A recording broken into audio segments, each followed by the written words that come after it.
Are you okay? I don't know. Okay, did you call the police yet? Yeah, I did. I'm gonna call an advocate and you can tell us both at the same time, okay? Hey, Sarah, your dad told me that you need help. So, is there anything that I need to do? Or... Just focus on getting better. With an advocate on your side, you're never alone. Today's the day. And look who I just met. Hey, Dad. You deserve a worry-free recovery. You deserve an advocate.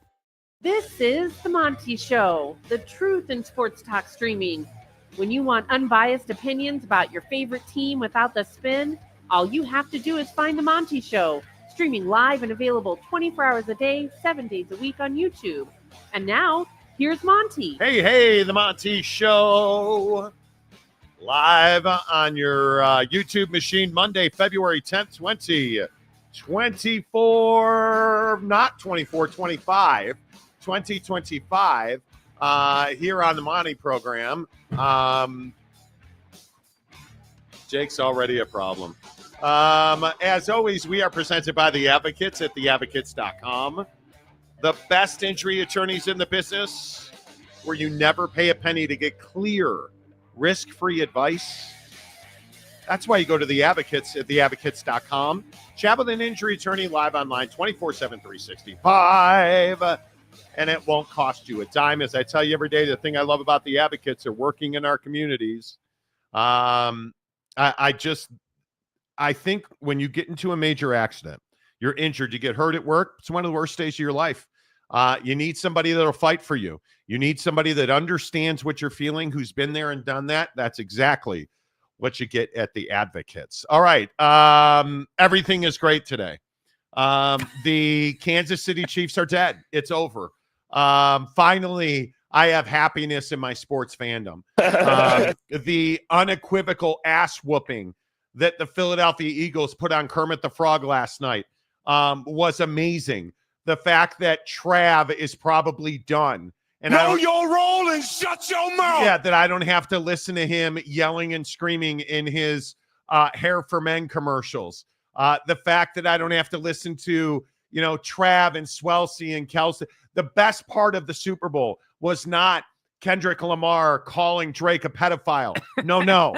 That was not the best part of the Super Bowl. The best part of the Super Bowl was that alien-looking thing, Taylor Swift getting booed loudly by fans at the Caesars Sports Superdome.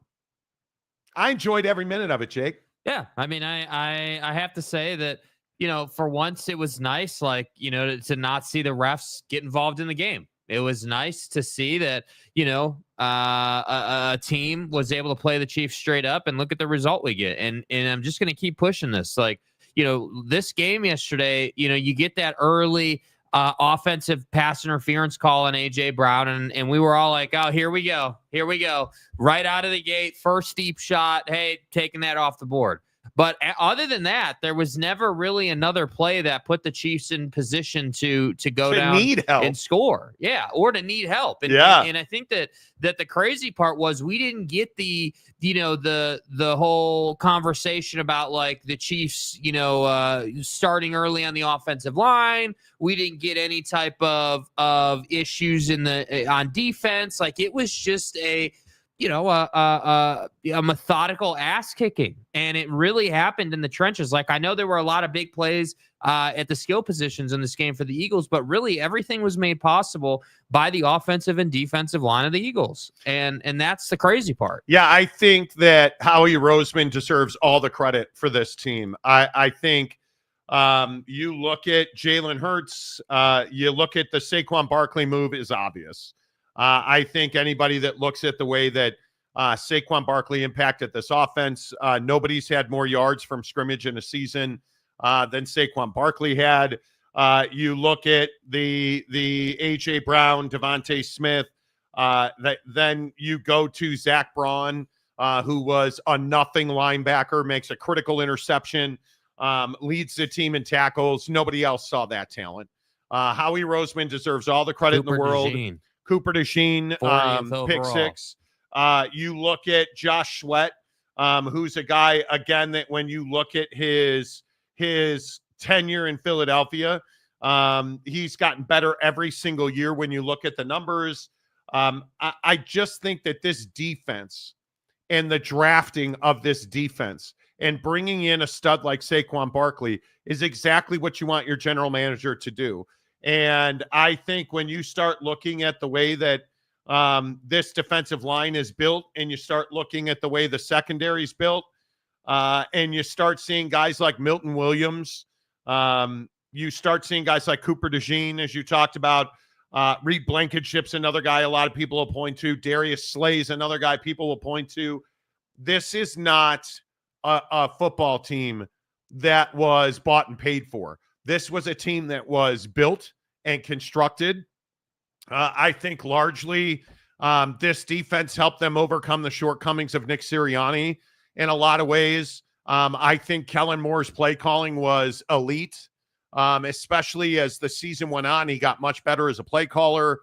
I think what Howie Roseman did here is one of the best roster construction jobs we've ever seen. Yeah, I mean, I think with the defense specifically, and there's a lot of talking points on the offense, but with the defense last night, I just think the formula of, hey, we got to have such a dominant defensive line that we don't have to blitz to get to Patrick Mahomes in the Super Bowl.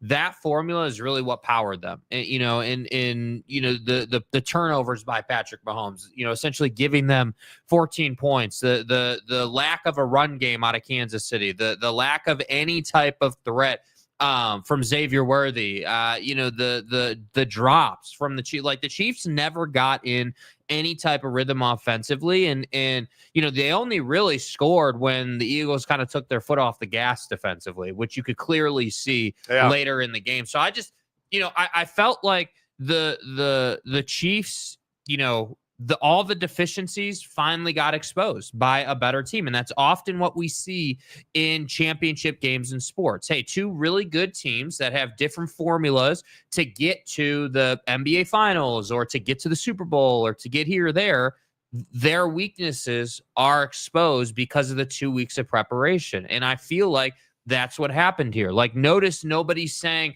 oh, well, man, this one's not on Andy Reid. This one's not on the coaching staff. This one very much is on the coaching staff. This one is on Spags in that defense. This one is on Andy. Like, you can't get away from that you got out coached. And I think that to me is the bigger thing here. Like, the Chiefs are going to have to do I'm not saying to tear it down or rebuild. What I'm saying is, hey, you got to move on from some key pieces here and really reset if you want to keep trying to take runs at the Super Bowl. Because this team, I'm telling you, and we've talked about it all year, right? And this is what I thought was so interesting. This team shows up to the Super Bowl and the arrogance is on full display. The suit, the green suit, the bravado, hey, we're the Chiefs, we're better than you.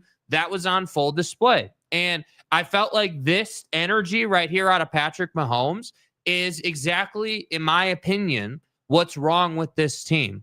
I'm all down with, hey, we've won multiple Super Bowls. Like, I'm the best quarterback in the league. I don't think anyone disagrees with that. But the reality is you can't walk into the Super Bowl taunting the other team with what you're wearing and then go out and throw 2 picks, including a pick 6, and get your doors blown off. That doesn't work. And so, in my opinion, I do think that guys like Travis Kelce, it's time to retire, bro. You were nothing yesterday. You helped Patrick in no way, shape, or form yesterday. And at some point, you got to be able to run the football if you're the Chiefs. Yeah, I think it would be easy to overreact today to just how terrible Patrick Mahomes was. And I think that's the story of this Eagles team. The Jalen Hurts winning the MVP, okay, great. This team was built on defense. This team won the Super Bowl on defense. I think that it is without question. Patrick Mahomes chose the worst time to have his worst ever performance as a quarterback. I mean, the 2 interceptions he threw were horrendous throws, just terrible decisions. You obviously sped him up, maybe is the right way to say it, with the domination up front. But let's not make any mistake about it. This was a terrible performance by this offense because the Eagles defense was 100% dominant. They were better than the Chiefs offensive line. The corners were on lock. And at some point, you're going to have to find a running back in Kansas City who can run the football for you 25 to 30 times a game. because Patrick Mahomes, and we can have this debate about the greatness of Patrick Mahomes, or Patrick Mahomes has shown you that if you can get pressure on him, he will make mistakes. And you look at what happened to Patrick Mahomes in this game, there was no fear that they were going to run the football. None whatsoever. They did not blitz a single time in this game, and they still dominated that Chiefs offensive line, and they still dominated Patrick Mahomes. And I think the hardest part, if you're a Chiefs fan, is your dynasty is dead. It is over. You can not only look at this offense and say, okay, well, we probably are a offensive lineman short. We are definitely 2 running backs short. The truth is, Chris Jones is in real trouble of not being a dominant force in the middle of a defense anymore. He is clearly going to have knee surgery. You look at this defense that wants to play man consistently. You cannot play man coverage on the regular in this league and think that you are going to win at a high level. The Super Bowl loss in the dynasty in Kansas City isn't dead because of Patrick Mahomes or Andy Reid. It's dead because it never evolved from what it ever was. That's why this dynasty is dead. And until you figure out, you have to run the football and you have to be able to be more diverse on defense, you're not going to come back and be a dominant team next year. And yes, the Chiefs somehow, some way are plus 650 to win the Super Bowl next year. I understand it. There is a default belief in Andy Reid and Patrick Mahomes. Patrick Mahomes got his ass kicked last night. He got exposed, and there is not any one single person in this country who is happier to see Patrick Mahomes lose than I am. He and his sexually assaulting brother can disappear now. Right?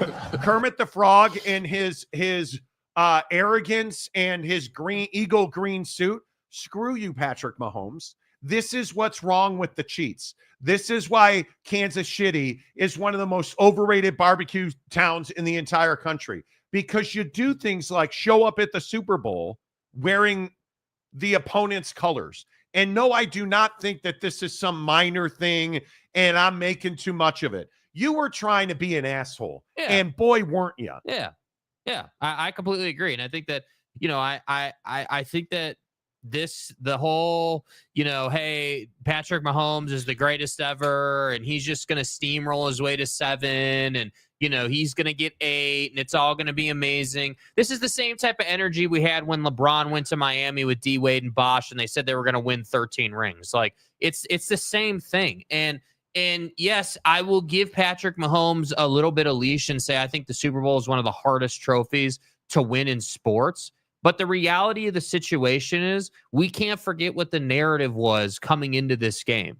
The narrative was, hey, we're going to do something that's never been done. The narrative was, hey, we have a-hole reporters asking you what, do you love Taylor Swift more? Do you love 15-yard roughing the passer penalties more? And everyone was all up in their feels. The pass interference call, the pass interference call in the first quarter, the first throw of the game, essentially, tells you exactly what the refs were prepared to do to help the Chiefs win this game. And the Eagles defense wasn't having it. Yeah. And I'm here for it. Yeah. And I also think that ultimately the Chiefs, you're going to have to, I like what you said, they're going to have to evolve. Like this whole concept of, hey, Pat's just going to run around all game and make the best of it doesn't work. It's not sustainable. How did that no-look throw that you made over the middle of the field turn out? How did that? Oh, that's right. It was picked off. Oh, so cute. Oh, look at Patrick. He's throwing and he's not looking where he's throwing. Yeah, unfortunately, not looking means you didn't see the linebacker there, Kermit. Bummer for you, brah. And I thought it was nice to see. Now, I had hoped that Patrick Mahomes would get carted off the. Anyway, the point is, I'm kidding. It was nice to see him get physically abused. The way that his brother physically abused a bartender, it was nice to see Kermit the Frog get physically abused by the Eagles defense. I was here for every snap of it. Yeah. I was so glad they did not call that hit to the head that they surely should have called. Yeah, there were multiple calls in this game. I was surprised that did not draw a flag. I mean, it was one of those deals where we're watching this game and I'm like, yeah, the Chiefs are not getting the calls that they typically get. And they're just not in this game. What was it? I think 24-0 at the half or whatever it was. Like, you're just not competitive at that point. And I think that to me is the biggest storyline coming out of this game. Hey, that Chiefs felt so good. Yeah, the Chiefs aren't getting calls, and what do you know? They're down by 4 possessions at one point, I believe it was. Like that's where I say, like, all the nonsense from, Roger Goodell and, the officiating committee. Like, is it any coincidence that the officiating committee in the week leading up to Super Bowl said that, oh, it's ridiculous that people are slandering us for the way we officiate Chiefs games? And then all of a sudden we see this big change in the Super Bowl where you're not getting, there was no, like, what did they call on the Chiefs a lot last night? They called lining up in the neutral zone a lot last night on defense on the Chiefs. I thought they just, don't they classify that as you suck and you're washed and Trav, you should retire? Isn't that, I think that's sure what it's up that the alley. rule, but I believe that's what the rule, but you should. Right. It's rule 69 and everything. Stop coloring your hair, Trav. Right. Taylor's going to dump you now that you're sucking, you're over the hill and stuff. And which, what does this win say about Jalen Hurts? Because I think, and admittedly, I've taken a beating on this show over my defense of Jalen Hurts. Admittedly, Jalen Hurts he's not Patrick Mahomes. He's not Caleb Williams, right? Like he's not. What I have to deal with. He's not Jaden Daniels. He's not Caleb Williams. What is Jalen Hurts? I think he's an elite quarterback in this league. Certainly. And I think that you look at moments. Obviously, this is going to be an iconic moment. He's going to hang this on his wall. Yeah. Right. But my question is, what is Jalen Hurts as a quarterback? I think Jalen Hurts is a guy who performed exceptionally well. The interception was a horrendous throw. Obviously, it's a footnote now because they dominated. But do you rank him in the top half of quarterbacks? Is he a top 5 quarterback in the NFL? I'd have to look at his stats. I mean, I don't you'd have to look at it, but don't even think about stats. I mean, without stats, yeah. I mean, I would say that Jalen Hurts is probably, top 5 quarterbacks in the NFL in terms of leadership. I think he does a great job with his guys and giving his guys credit. And he talked a lot about how, in the post game about how, hey, we stuck to the script and we had a plan and, we were really disciplined to that plan. And I think that's the kind of energy that Jalen Hurts brings. He's not the guy that is going to take a ton of credit for throwing the ball for 5,000 yards a season and wants to be that guy that, is just all over the headlines. That just inherently happens when you're the starting quarterback. He is the Disney World guy, though. He is. And that's awesome, but I think for me, I like Jalen Hurts a lot. I think that the personalities on that team, like last night early in the game when AJ Brown was frustrated on the sideline, because he wasn't getting the ball. I was like, yeah, I'd be frustrated too. You had multiple chances to put this team away early in the second quarter and just couldn't get it to him. But I don't think that that's necessarily a product of Jalen Hurts. I think that that's a product of the culture Nick Sirianni has set up on the team. And Jalen Hurts oftentimes finds himself trying to fix those situations a little bit. So for me, in terms of if you said, hey, who are the top 5 quarterbacks in the league? Yeah, there's probably 5-6 guys who are better than Jalen. But if you said to me, hey, who do you want to lead your locker room? I think he's very much on the short list of guys that I would want to do that. I think if we look at quarterbacks in the regular season, because we all do this thing where we only take stats. I think Jalen Hurts was bottom half of starters in the NFL in statistics when it comes to passing, completion percentage.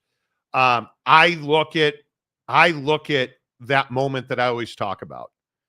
And I say, I need a quarterback to stand in the pocket and deliver the football. Jalen Hurts does that in the Super Bowl.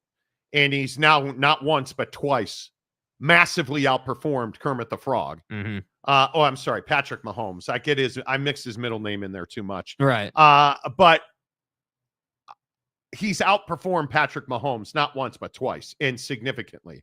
He was significantly better than Patrick Mahomes last night. Yeah, the 2 picks out of Mahomes, I'm just really mystifying, just really surprised by. And we can all sit here and say he chose a bad time to play his worst game. The reality is he choked for his team.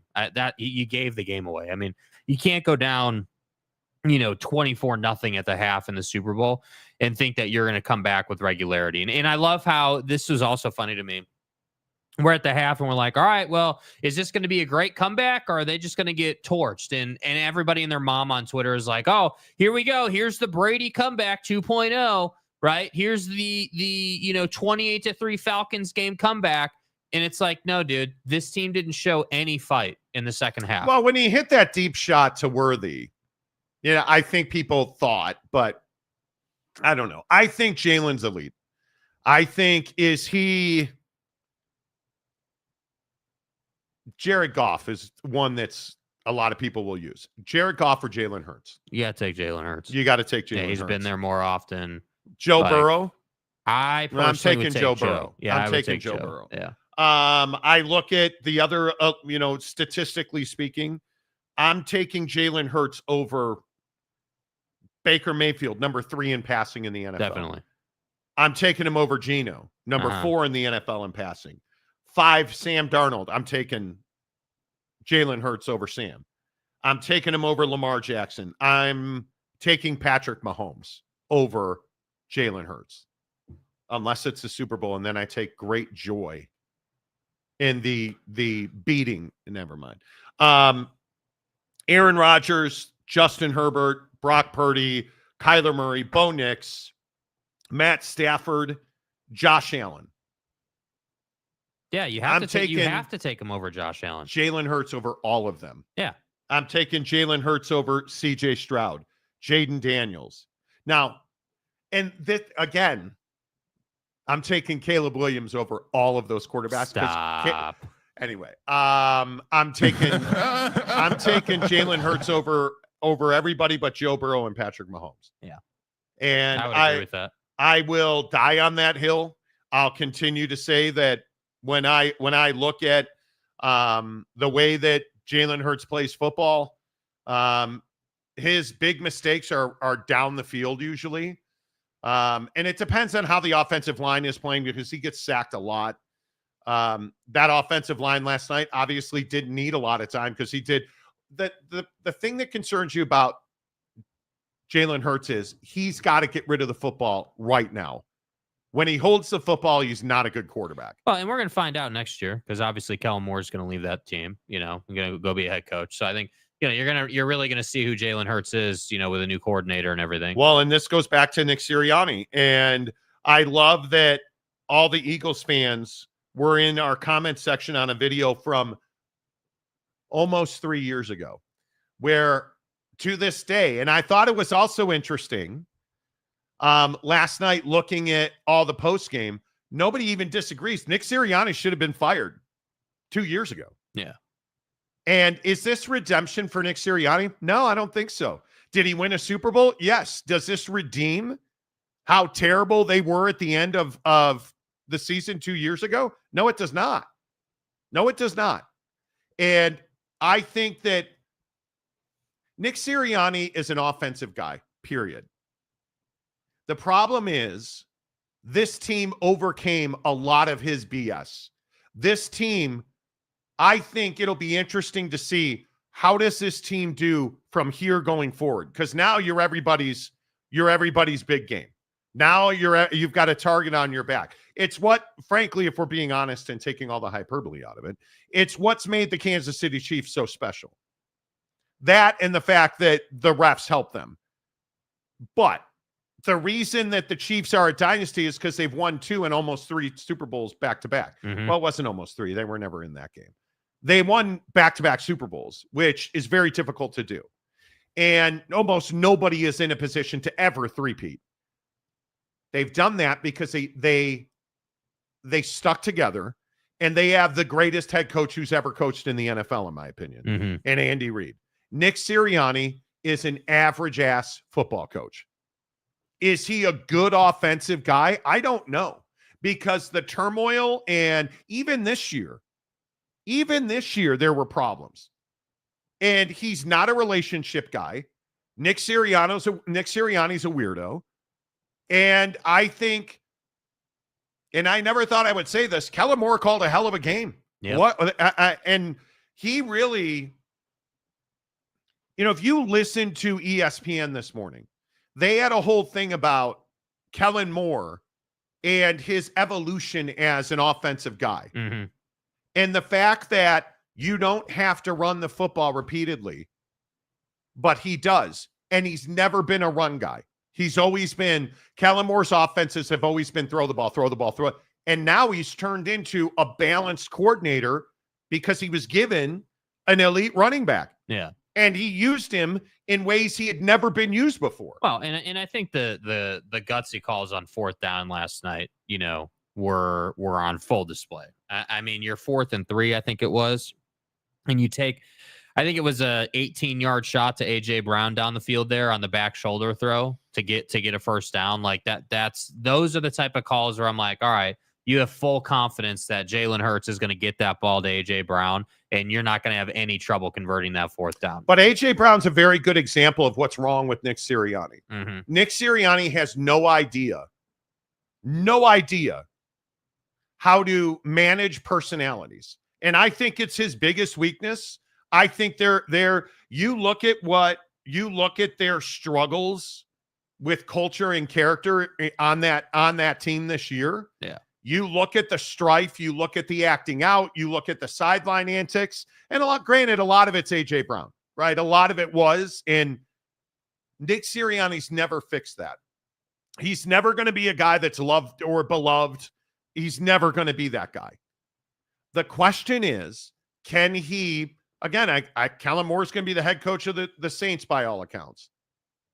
Now what are you going to do? Because Nick Sirianni was a disaster as a play caller. Horrendous, awful, terrible. Yeah. Kellen Moore was an elite play caller. Yeah, I mean, you're going to have to go and find somebody. I don't know. I mean, this is the trouble with winning a Super Bowl. Now you're way behind the candidate carousel to go and find someone. So you're going to have to dig up a guy who can really play calls or call plays. And I think that, ultimately the Eagles, I think the good news is the Eagles are a lot more likable than the Chiefs. I had no problem with them winning. I loved the Saquon story. The Dotson situation last night was incredible. Using him instead of leaning on your number 1 and number 2 was a great adjustment in play calling, which I think Kellen Moore deserves a hell of a lot of credit for.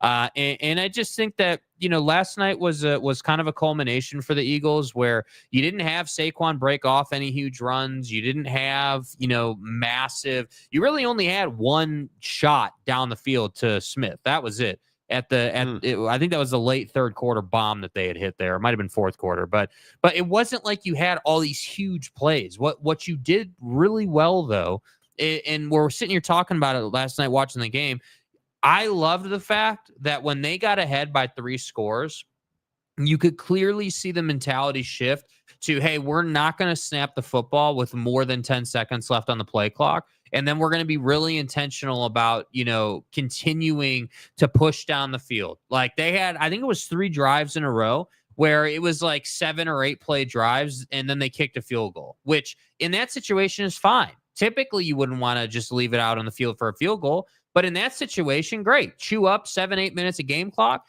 go down and get 3 points and keep extending the lead. And that's all you had to do. So I just felt like they got it right when they needed to. And yeah, it's going to be hard for them, I feel like, to get back to the Super Bowl next year, because I do think that Joe Burrow and company will return next year and will be much better. And I do think that the league is going to come for them a little bit. And not having a great offensive coordinator is going to be a challenge. Yeah, I think when you look at it, you lose Kellen Moore. And this will be, what do you do to replace Kellen Moore? I think is a huge question. Yeah. Because you can't have the Brian Johnson, Shane Steichen situation again. You can't, because I think you look at how Sirianni's inability to close last year, the 2023 season. And you wind up firing your coordinators, you wind up hiring Kellen Moore, who now again, you're going to turn over an offensive coordinator. This is not ideal. My biggest question in their offseason is, what does their coaching staff look like as we head to 2025, 26? Yeah. As we head into next season, how do you keep a cohesive group together who's had nothing but turnover and tumult on their coaching staff? Because this, and Howie Roseman, I think, is the reason they won this Super Bowl. And I will continue to say, there's not an Eagle fan who thinks that Shane Steichen should have kept his job. Now, are you happy he did? I don't even know if Eagles fans are happy he kept his job. I think you're just thrilled at this roster and the roster construction. Not to be redundant, the roster construction is what won you this Super Bowl. 100%. The offensive play calling is what won you this Super Bowl. And I'll be very interested to see if they're able to keep some semblance of flow, because that's what their offense last night just flowed nicely. Now, I don't love the way that Jalen Hurts threw that interception or all the field goals they were kicking. But we were sitting there watching the game and we just kept saying, man, they're burning clock. Yeah. They're burning clock. Kellen Moore's commitment to the run game, I think it is very easy to go away from the run when you have that group of wide receivers and you have that quarterback who is so capable at times of putting the ball in time and space, and he's still stuck with the run, even with Saquon struggling. And Barkley averaged 2.3 yards a carry last night. Saquon Barkley. Yeah. And I think, the game plan for the Chiefs was to stop Saquon, and I think they did that. But I don't think that's any fault to Saquon. So. But I think the dynamic is like, hey, we're so committed to stopping Saquon in that run and making sure he doesn't break one off that going over the top on the Chiefs was a little bit easier last night. You had a situation where you had really 3 plays where they got over the top on you. You had the Dotson one early in the game. You then had the A.J. Brown one, and then you had the Devontae Smith one. And I just felt like once those happened, and once you showed the ability to go over the top, it was always going to be really tough to stop you. And I think that's what great offenses do. They find a way to bring the defense closer to the line of scrimmage. And then once you do that as a defense, now we have room to operate, and play with the safeties a little bit. And that's what you saw. Yeah, I'll be interested to see how the Eagles matriculate down the offseason. I thought it was very interesting the way they won this game. I cannot believe the way that Chiefs offensive line just got dominated. I mean, no blitzing. They sent 4 dudes and dominated.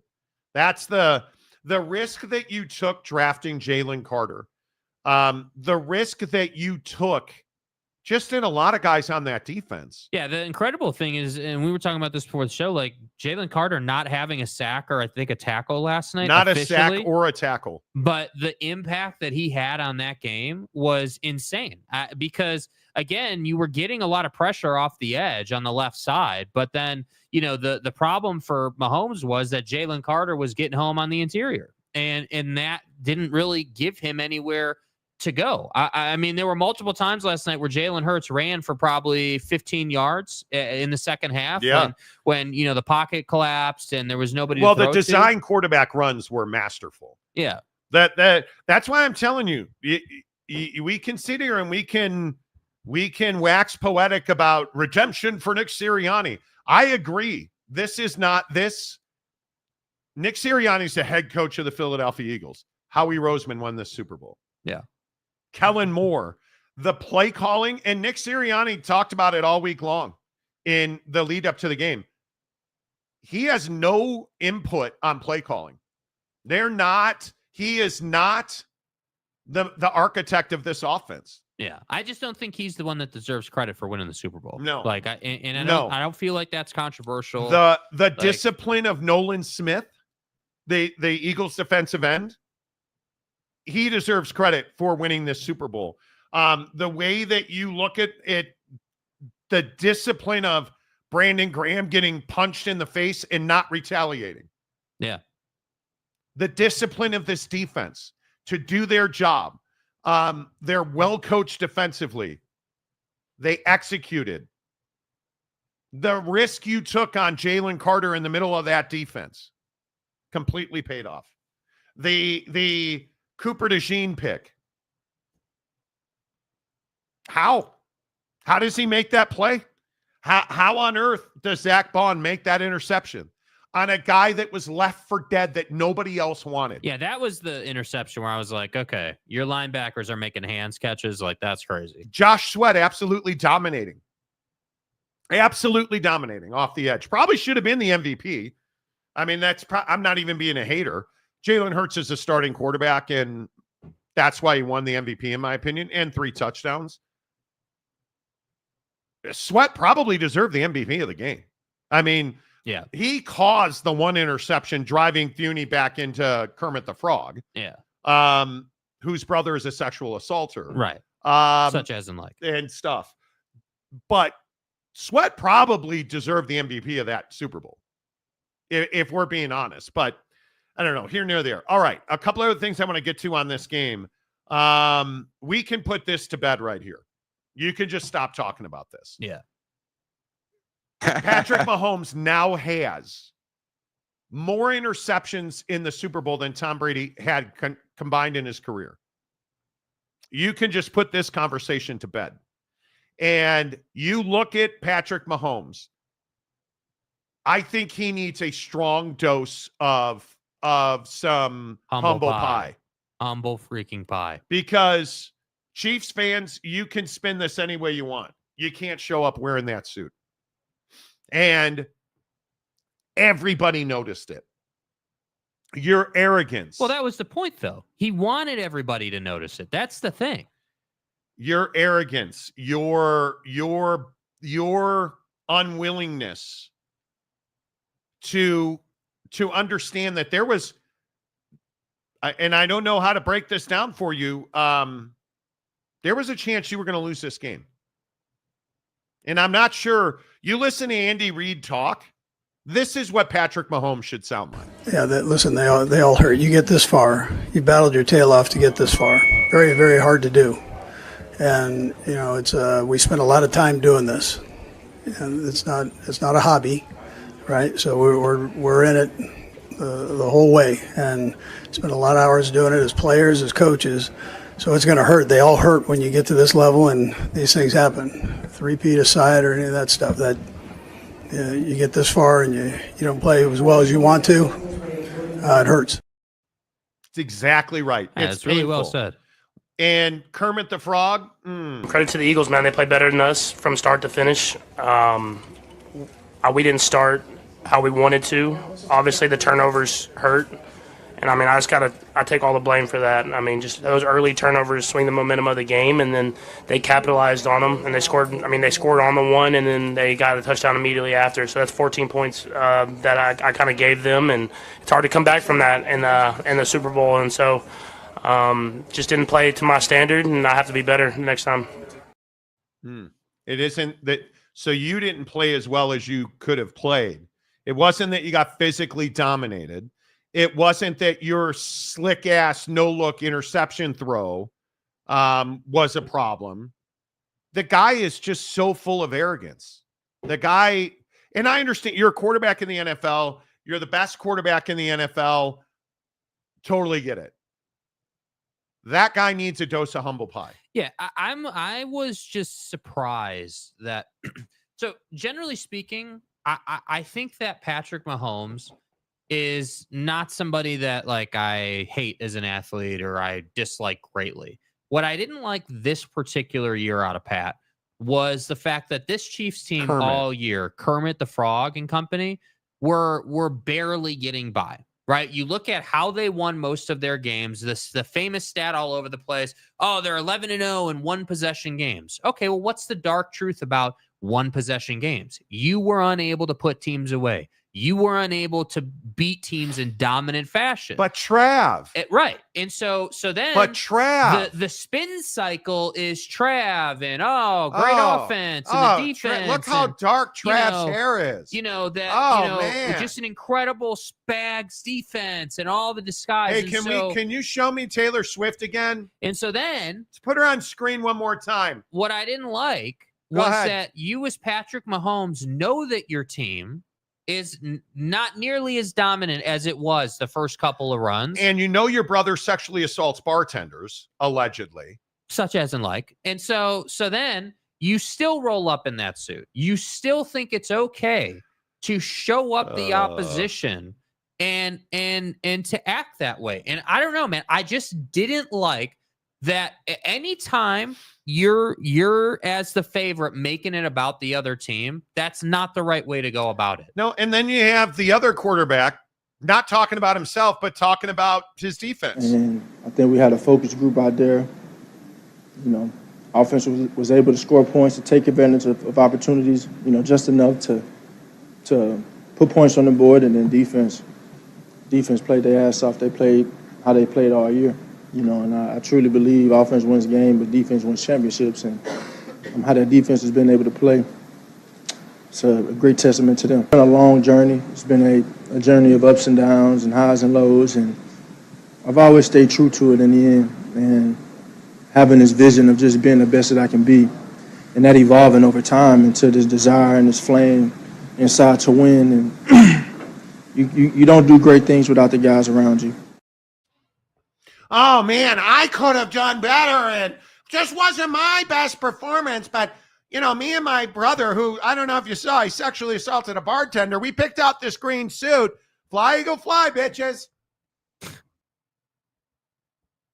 I'm just telling you. I'd rather have the humility of Jalen Hurts than the bravado of Patrick Mahomes. I would agree with that. And I think that, again, let's see how Patrick Mahomes is a dude reacts Mahomes, to this. Please. If Patrick Mahomes comes out and is much more humble, is much more professional about it, I think that would be a really good look for him and that team. But the no-look passes. That's Trav. all. Look, the hook and ladder to Trav. All the cute stuff. That's what I said. I'm not joking. Dude needs to retire. Dude, it's over. Trav. Yeah, well, you're it's talking over. about Trav. Yeah, well, I get it. How dare Trav you? Was a nothing last night. 3 receptions, meaningless receptions. Wow.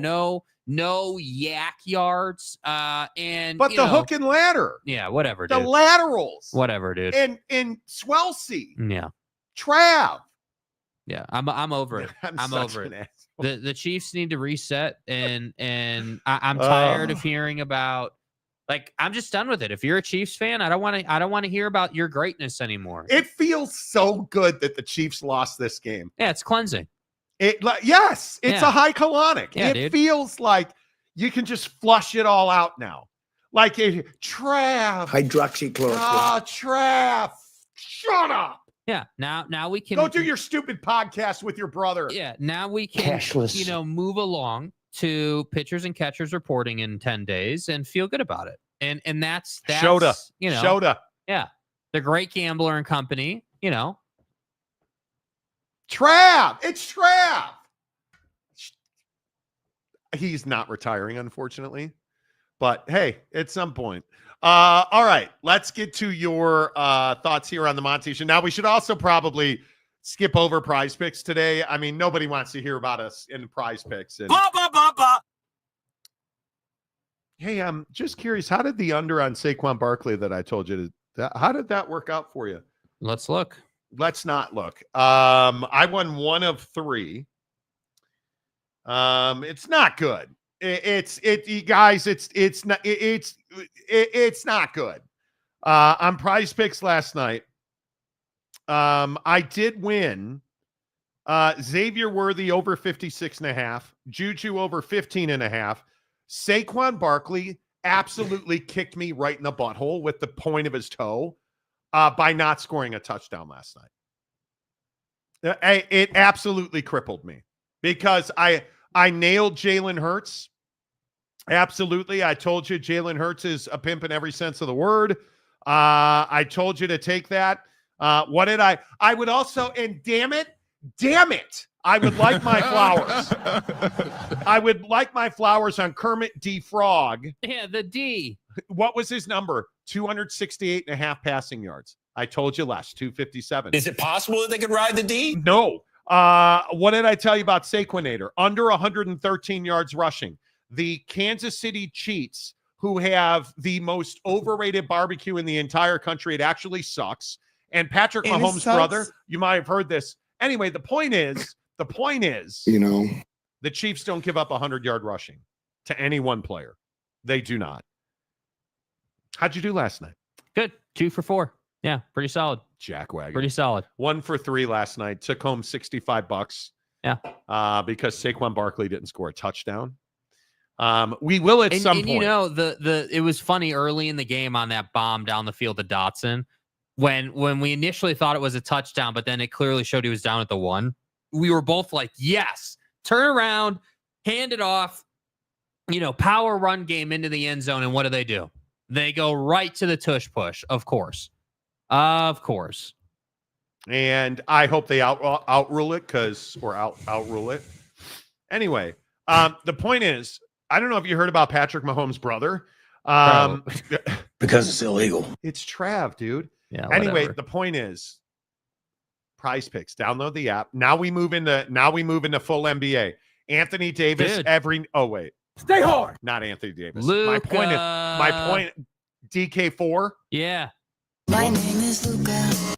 You guys don't want us to get to the NBA section on the show today because not good. Okay. Last thing really quick before the comments. About Trav? No, about Okay. the halftime show. What did we think of the halftime show? I personally loved it. I thought it was one of the best ones we've had. So Jake came over, watched the game, made some loaded tots. I look over by the way, those are incredible. I look over when Kendrick Lamar is performing and somebody's pants are down.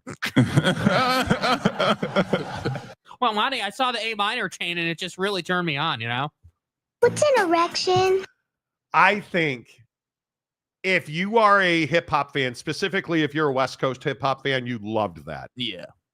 Stop asking for Prince and Michael Jackson. And all the old heads out there, there's going to be, anytime that you have a rapper, there's going to be a bunch of old white dudes who don't like young black men that rap well. That they all hate it. If you're a fan of Kendrick, if you like K-Dot and you like the lowercase a on the chain and you hate Drake with Drake and you hate Drake, last night was amazing. If you like Serena Williams doing the Crip Walk, your last night was amazing. If you do not like hip hop, if you don't know Kendrick Lamar, and I'm going to guess how how? Because he's not a big star. I just disagree with that completely. in the circles of hip hop and rap, Kendrick Lamar is an icon.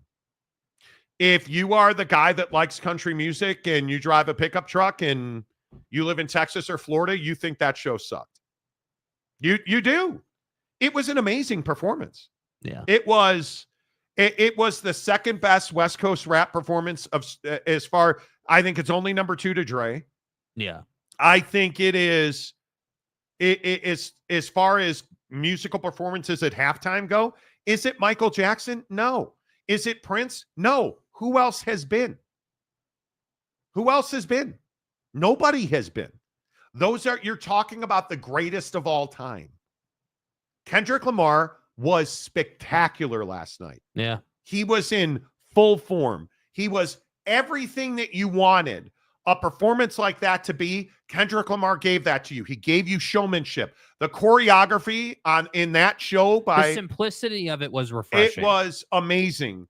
The car at the beginning, everybody coming out of the car, like amazing. Sliding in Serena Williams, which is different than, but the thing, and when I'm sneaking her into the performance and having her as just make a cameo was amazing. Yeah, I guess I thought it was a great show. Yeah, I mean, there's always going to be, no matter who does the show, there's always going to be the sector that hates it. Like, I don't care if Duden is, 80s F-150 in the middle of Kansas like this show. I don't give a damn. I- But my big thing here is that number one, when I think about the halftime show at the Super Bowl, the one thing I want is I want the show to move well. I don't want the show to drag or feel like the Rihanna one. I think in 2023 was a really good one. I really enjoyed that one. And people hated it. Yeah, I really liked the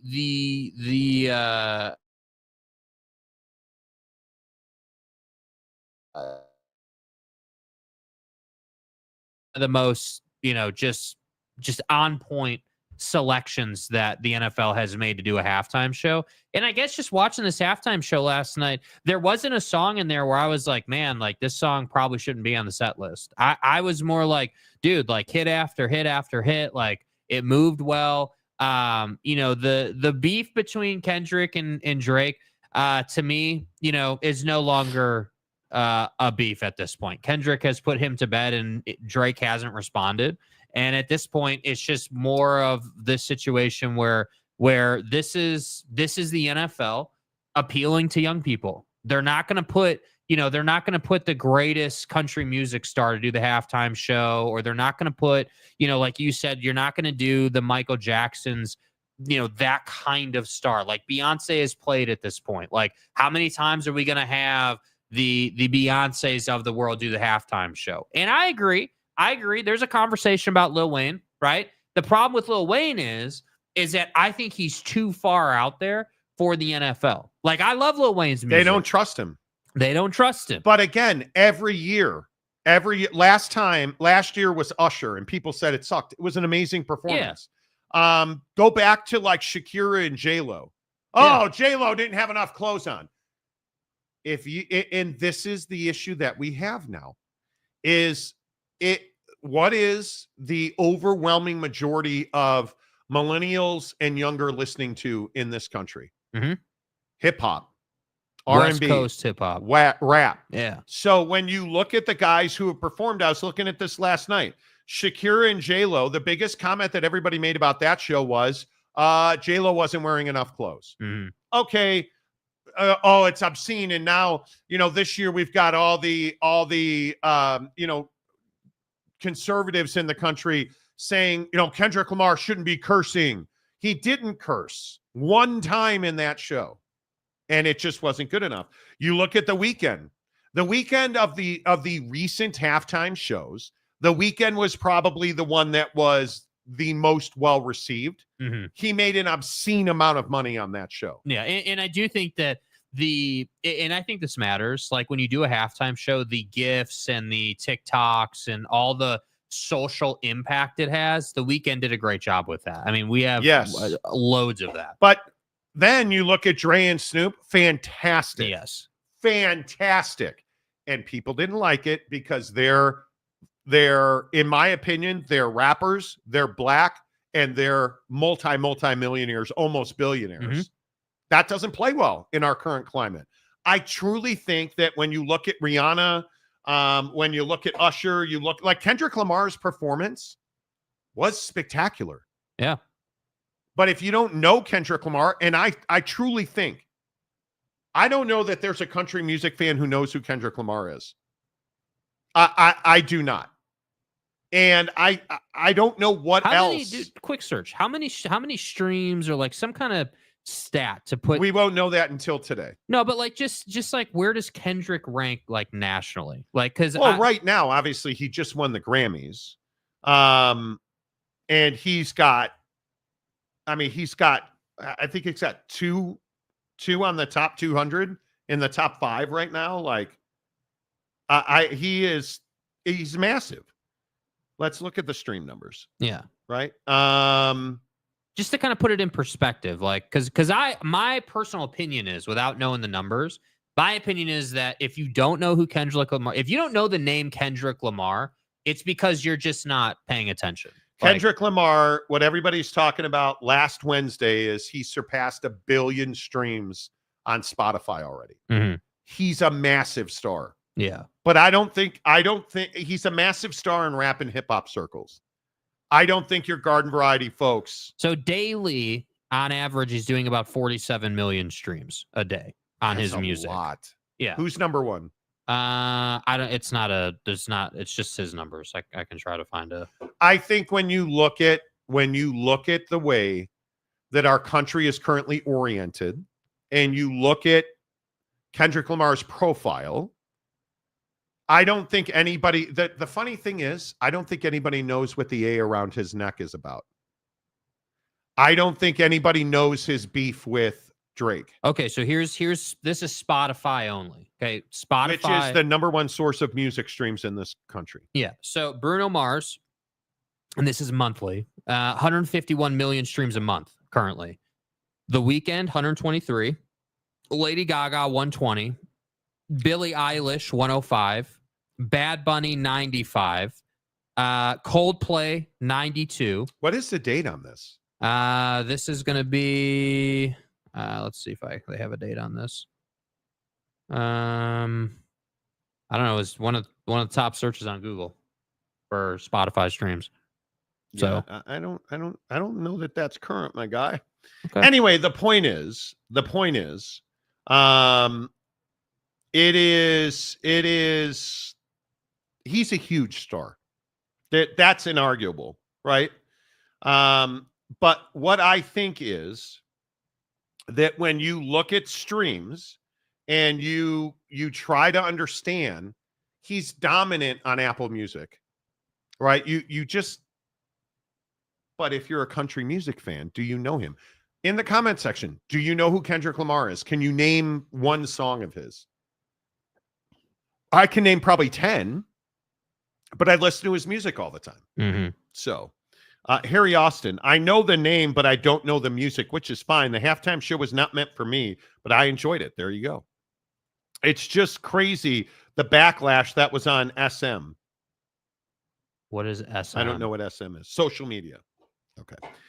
The eye patch. Kendrick Lamar seems like an actor from the 1940s. Okay.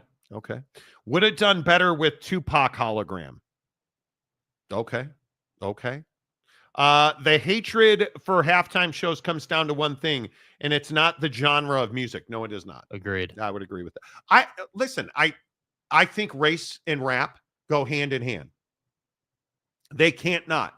I think the reason you're not going to put Lil Wayne, he's a New Orleans native who probably should have been the number one selection.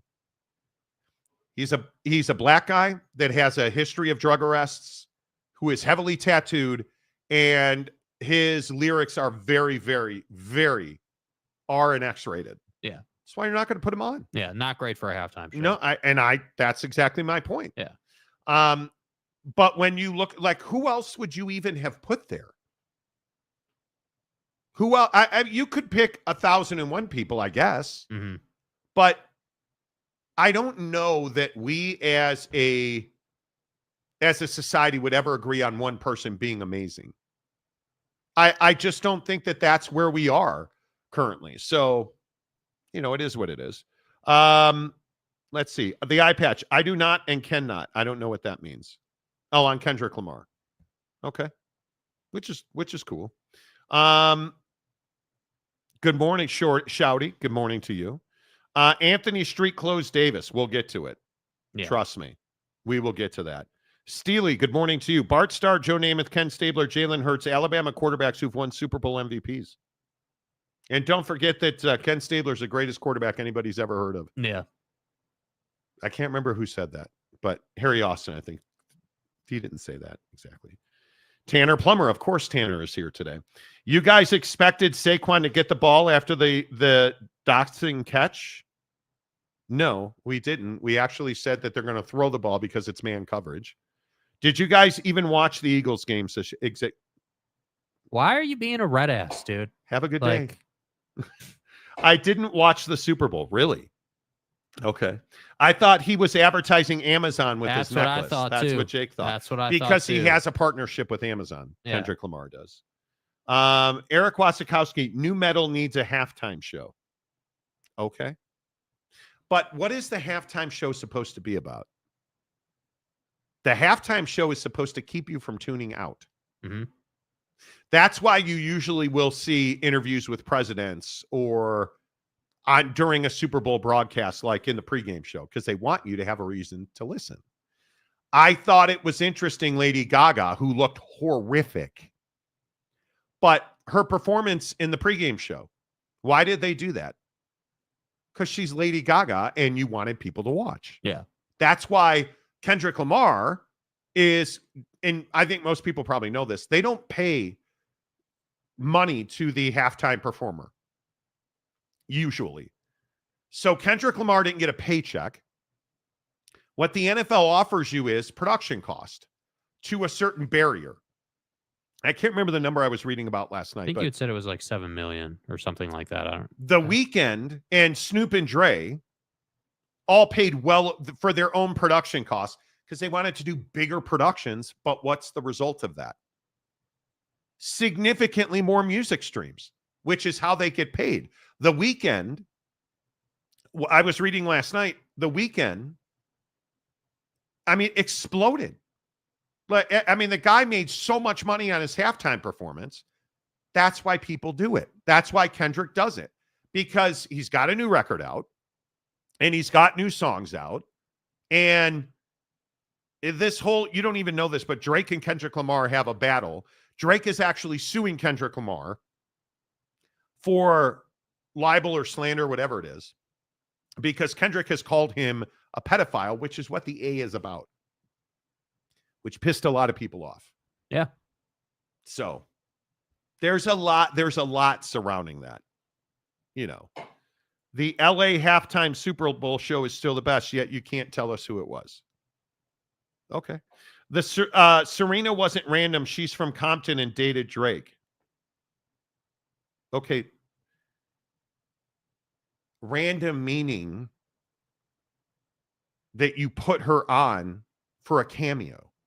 It was a random, that's the but see, you're proving my point.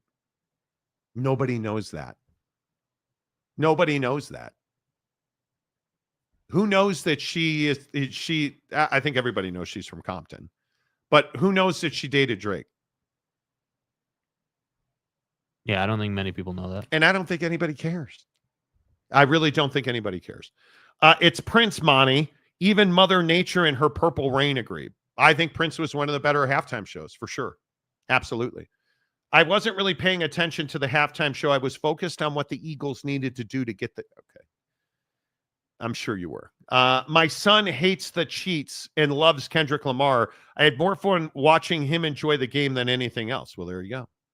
ACC Commissioner Gumby. Guys.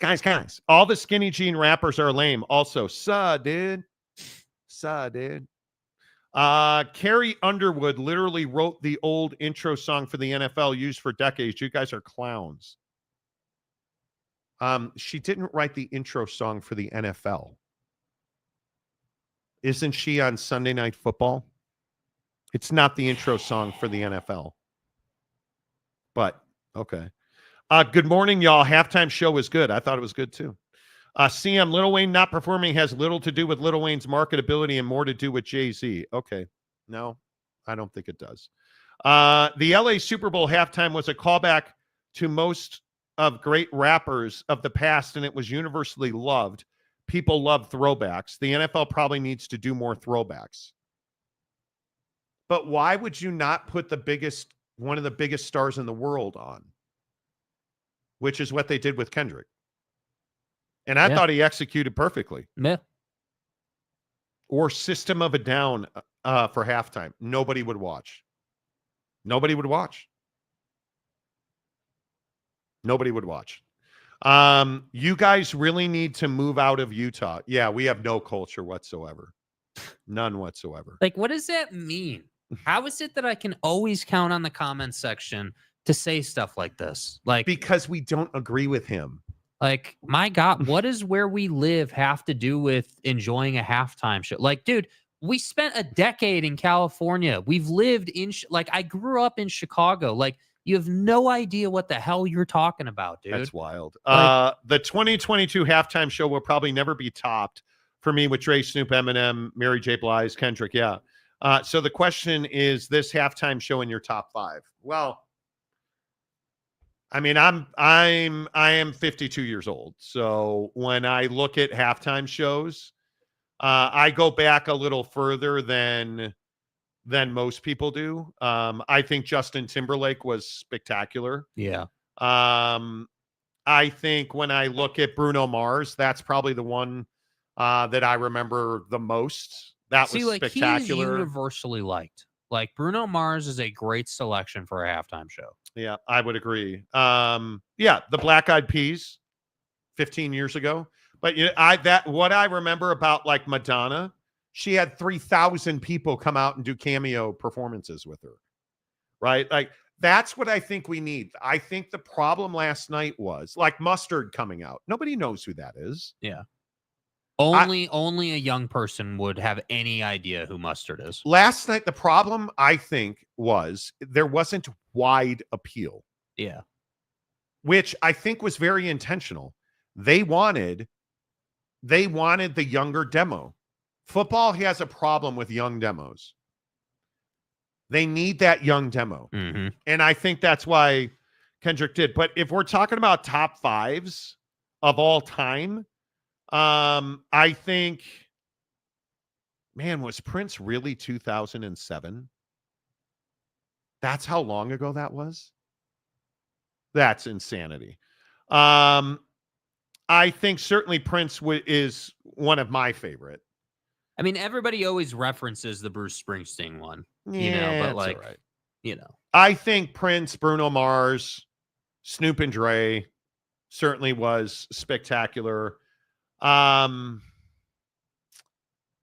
Justin Timberlake is in there somewhere. I think that was outstanding. Yeah. I forgot about Maroon 5 in Atlanta. That was with Big Boy. See, but Big Boy is Atlanta. He is, yes. He is A-Town. Like, that's unbelievable. I didn't particularly think that The Weeknd or Shakira and J-Lo, those didn't particularly resonate with me. Is Kendrick Lamar top 5? Probably not. Yeah. Probably not. I think probably not. But I thought it was really good. I thought it was really, really good. So Prince doing Purple Rain in the Rain was epic. Yes, it was. Absolutely. Yes, it was. U2 in 2002. Did U2 do I don't even remember that. Midweek Coog. Tay-Tay should have done halftime. Then Trav proposes. Okay, so this isn't definitely a It's not Travis. Dude. It's Trav. At what point does Taylor Swift do a halftime show? Because, the whole, this was a conversation before her and Trav, the now retired scrub, were together. Thank you. So I'm just curious, does Taylor Swift ever do a halftime show? Do we get that from her at some point? I mean, because you're not going to sit here and certainly make the case in the comments section that Taylor Swift isn't the biggest pop star in culture right now. You're going to tell me that's not the most, wide, most appealing pick that you could get? Yeah, I don't know. I think there is a burnout factor with Taylor Swift in the NFL. I don't know how else. She's getting loudly booed at the Superdome. They put her on the screen and she's getting loudly booed. Yeah. There is a burnout factor. And it's because all we get is shots of Taylor Swift in her suite cheering on Trav and his hair club for men. That's all we get. Yeah. Right? That's all we get. I think it doesn't help that the Chiefs have been in a lot of big games the last couple of seasons, right? So we get, big playoff game, they score a touchdown, cut right to her suite. Right, and it doesn't help that most people believe that that's why the NFL officials are helping the cheats. That's why does anybody even question that anymore? I don't. I don't know. Anyway, all of that to say, I don't even know who you would go to for a huge performance now. I don't know. And for some reason, it's very difficult to find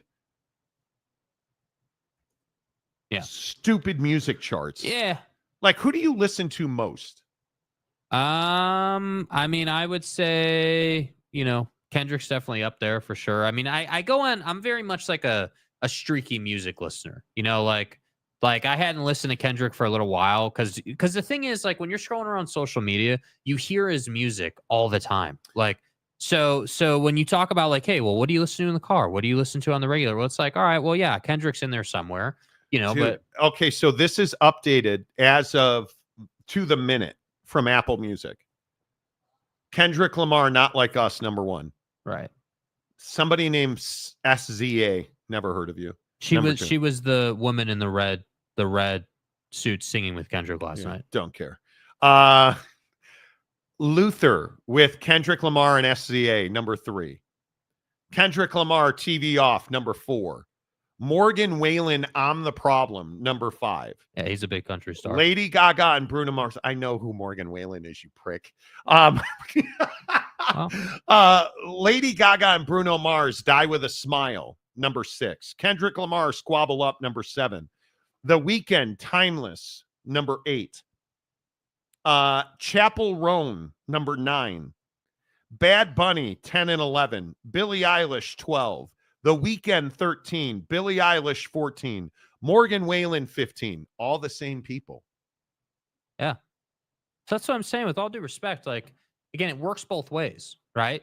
Like, if you're a country person and you don't know who Kendrick Lamar is, it's the same thing as me knowing who Kendrick Lamar is and not knowing your preferred country artist. Like, it's the same deal. The difference is that Kendrick right now is so hot culturally, especially with younger people. He was a logical selection. 13 songs in the top 50. Yeah. Like, that's why I say, like, I don't know why it's so, like, I agree that he doesn't appeal to every single person. He's not as big 100%. of an appeal as maybe some other possible selections. But with all due respect to the people in the comments section saying stuff like, you got to move out of Utah, you have no idea. You don't even know what Utah's about. Yeah. What are you talking about? But like, my point is in saying that is, if you think that we like Kendrick or whatever because we live in Utah, I just don't understand how that's logical. And if you're somebody saying that Kendrick somehow does not appeal to the younger demo or it's not a great pick, I just think you're uneducated, dude. Like, the guy literally is crushing it right now. To me, it made perfect sense. Yeah, I don't know. Harry Austin, she's getting booed because of the political environment. Let's be honest. Yeah, she is a noted Democrat. The Philly fans got after Tay-Tay. Well, she supposedly was a Philadelphia fan, but I mean, we'll see. I don't know. Mr. Buckeye Muscle, Metallica. I'd love to see Metallica do a halftime show. I'd love to see a rock and roll halftime show. Yeah, I think we all would. I do think that there's a conversation on the flip side of, hey, we need to change the genre of the halftime show at some point. At some point, we could do some rock and roll. We could get, like a different feel with it. Like, every single year, the last couple of years, it's been hip hop, which is fine. Like, again, personally, I Kendrick in that halftime show, I enjoyed that probably the most I had since, for quite some time. I mean, I agree with everyone saying the Dre, Snoop Dogg halftime show was awesome, and it was, because it was LA and the vibes were there, and that was great. But just like, hey, more run-of-the-mill Super Bowl that's not LA, I felt like this one was pretty, for me anyway, was pretty up there. Yeah, I think we need to get back to collabs. I think we need to get back to the Snoop and Dre kind of show. Yeah. And I would love to see, Metallica, Foo Fighters. I would love to see like a 90s, 2000 rock genre come back together. Yeah. And like, I don't know how many opportunities are out there for that. Yeah. I mean, obviously, now I grew up a huge Metallica fan. In my teens, I must have seen Metallica 25 times. I mean, I would love to see, again, Metallica. Like, if you said to me, Foo Fighters, Metallica, and Rage Against the Machine are going to do the halftime show, I'll be there. That would be unbelievable, right? But I don't know how you put a show like that together. Now, Metallica and the Foo Fighters perform probably hundreds of shows a year each, still to this day. I just saw Foo Fighters at Fenway Park over the summer. Like, I just don't know who's big enough to pull that kind of number. Yeah. I think that's the biggest question. Metallica certainly is there. Them and Lady Gaga already did a collab in the past. That could be a great halftime show. Yeah, maybe. Yeah, potentially. Yeah. Maybe, yeah. The music industry is fragmented. It's either country or hip hop. As a rock fan, it's been tough to get excited. I don't even disagree with that. I definitely think that the golden age of rock has passed. I mean, you're the best rock and roll music is in the 2000s, and honestly, that was the tail end of the greatness. I mean, the core like great time in rock and roll, I feel like, was the 90s. I would agree with that. And everybody's going to sit around and listen to Kendrick Lamar today. Now, the problem for the NFL is again, with all due respect, the Metallica audience is older. It is. So the question for the NFL is, hey, what are you trying to do at the halftime show? If you're trying to get to the younger audience, maybe Metallica is not great. But if you're trying to appeal to the masses, Metallica is probably a better selection. I think Kendrick Lamar killed it. Yeah. It was a really good performance. Wasikowski, live from Florida. System and Korn just sold out MetLife. I think plenty of people would watch a halftime show.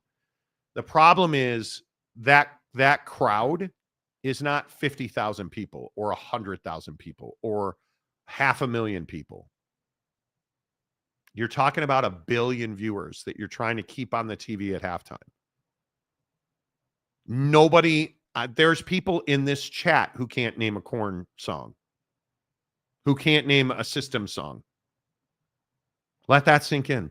Like, that genre of music does not have mass appeal. Well, let's just put Insane Clown Posse up there then. Right? Like, it just doesn't have that appeal. Probably the greatest halftime performance of all time. You got to absorb the hidden meanings. The revolution will be televised.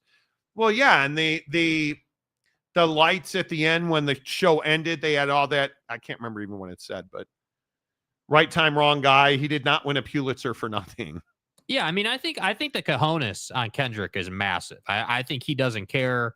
He like a lot of people were like, oh, well, is he going to do Not Like Us because of the Drake suit? And yeah, I mean, clearly, again, like, he does not care. And, that just is what it is. Buffalo Hunter, the NFL fans hating on Kendrick would go crazy for Kid Rock. You ain't wrong. Right? Like, that's give me Kid Rock, Monty. Like, come on, bro. Exactly. Zach Brown Band would be awesome as a country option. Universally respected, I would think. Fun fact, Tay-Tay mentions the Philadelphia Eagles in one of her songs. Neat. There you go. More like don't even know where Utah is. I would agree with that. People, I think the funny thing is that the idiots that talk about how we got to get out of Utah or we choose to live here. I can live anywhere I want. Quite literally, I can live anywhere I want. And I choose Utah. And do I love the church? I don't. I am not a religious fellow. I am not a member of the church here at all in any way, shape, or form. In God's name, image, and likeness. But does it impact me every day? It doesn't. Did I have new sister missionaries come to my door the other day to try and introduce themselves? I did. Would they not leave? They wouldn't leave. Did I open the door? I did not. I talked to them through my Ring doorbell. Do you deal with that twice a year? You do. Do I care about any of that? Not really. Yeah. I wish we had better food here. We have terrible restaurants here. It's, oh, Monty, Utah's a foodie town. No, it's not. No, if somebody tells you Utah's a foodie town, feel free to say to them, you got to get out of Utah. But the barbecue is good. The barbecue is the best, some of the best barbecue in the world. But if my taste in music is different than yours and you happen to love country music and I don't, that doesn't mean I have to get out of Utah. Because trust me, the diesel truck crowd here that flies flags in the bed of their truck, yeah, they all listen to country music. So the fact that I don't like country music has nothing to do with living in Utah. Trust me when I say that. Trust me when I say that. I mean, it's wild. I thought Utah only listens to the Osmonds. Exactly right. That's right. They put the 1987 Buick GNX in there for you, Monty. Beautiful car. Gorgeous. I loved it. Can we get Kanye West for a halftime show? No, because his wife has to put clothes on at that point. And he just went on a anti-Semitic run, so probably not a good selection. I worry that that's the next shocking death. Yeah. Like when you think about it, and we can be morbid if you guys want. Who's the next shocking death? Isn't Kanye got to be at the top of that list? He is clearly not mentally well. Yeah. You don't sabotage your millions. Oh, I'm sorry. You don't sabotage your billions now into millions and shrinking every day because you put your wife in no clothing at the Grammys that you weren't invited to and they kicked you out. I mean, come on, man. That guy showed up without an invitation to the Grammys because he was uninvited for a reason. Yeah. You know. Offspring halftime show. There you go. Yes. Obscure rock bands of the 2000s for 100, please. Harry Austin, does Utah not have the internet? No. What's the internet? Do you know? No, we're all just on farms here raising cattle, and we still all have landlines. We don't even know what AOL is. Horse and carriage and stuff. Yeah, You know. I hate that some people think where you live determines if you have culture or know about things outside of the area you live in. Seriously. It's just a weak ass take. It's an uneducated, easy button take. It is. Noel Ramirez, Blink 182. Yes. Take off your pants and jacket. UW fan Jim, no matter who performs, if you mad at the halftime show, you have an agenda. I totally agree. Agreed. Yes. Garth Brooks, he of not treating women well. Lobes fan Gabe, good morning. Everybody hit the like button because I'm terrible at that. Hit the like button. Thank you. Give the world a mashup of country, rock, and hip hop. Post Malone could anchor it and bring in friends from different genres. Yeah. I'd be open to that. I think that's great. A lot of people have asked about Post Malone doing a halftime show. Jay says Metallica and Foo Fighters would be electric. I'm here for it. This halftime show will be dissected for decades. It was that big. Right man, right time. So many layers to unpeel this onion. It was 100%. Picasso. I mean, there's a whole conspiracy theory about the portion where they had the high shot where Kendrick is standing in the middle of the X. And it's a whole conspiracy tinfoil hat thing. But there's this huge conspiracy about this rapper who died last year. I think it was XXX. I don't remember his whole name or whatever, but that Drake was involved in that. And so I don't disagree that. And again, this is my point. This was a young man's halftime show. This wasn't meant for 55 plus, again, and it's not to slight anybody, but this halftime show, I agree, was meant to be on TikTok, to be on Instagram, to be absolutely viral for the next probably 14 to 17 days. Just hey, what was the meaning of this? Why did we have the Samuel L. Jackson, Uncle Sam versus Kendrick dynamic working? Was it more of a protest or was it more about Drake? That's what the NFL understands, how to get in front of mass number of people on TikTok, because that's what's going to make you money. Do you think, what do you believe about all the conspiracies with Kendrick Lamar? I think that there was loads of hidden messaging in it. I think that, Kendrick, I will say that the beef with Drake is running out of steam. I'm ready for it to kind of be done and for it to just be more about putting out music. But I have to say, the beef with Drake is why we have Not Like Us. It's why we have some of his biggest songs and the stuff that he talks about. And I think that that's the hard part. It was cool. Back in, what was it, the 90s, I guess, when you had basically the West Coast versus the East Coast, and everyone was all down with gangster rap at that time. Yeah. But now we have this beef with Kendrick and Drake, and people are tired of it. And all I'm saying is when there is arguments or beefs between rappers, that's what typically produces the best material, because they have something to rap about. And that's what I think this halftime show is kind of about. He's talking about a lot of different stuff. It's not just, sunshine and flowers the whole time. I think it is very interesting. I love it. I think that even the conspiracies about the car and where the car came from, I love the whole thing. I love the whole damn thing. And it's amazing to me anyway. All right, let's reset the show because I know a lot of you are just tuning in here on the Monty Show, presented by our friends at The Advocates, theadvocates.com. The best injury attorneys in the business. Is the dynasty over? Let's get back to football in the comment section. Is the Kansas City Chiefs dynasty over? Thank goodness that Trav and Kermit are done.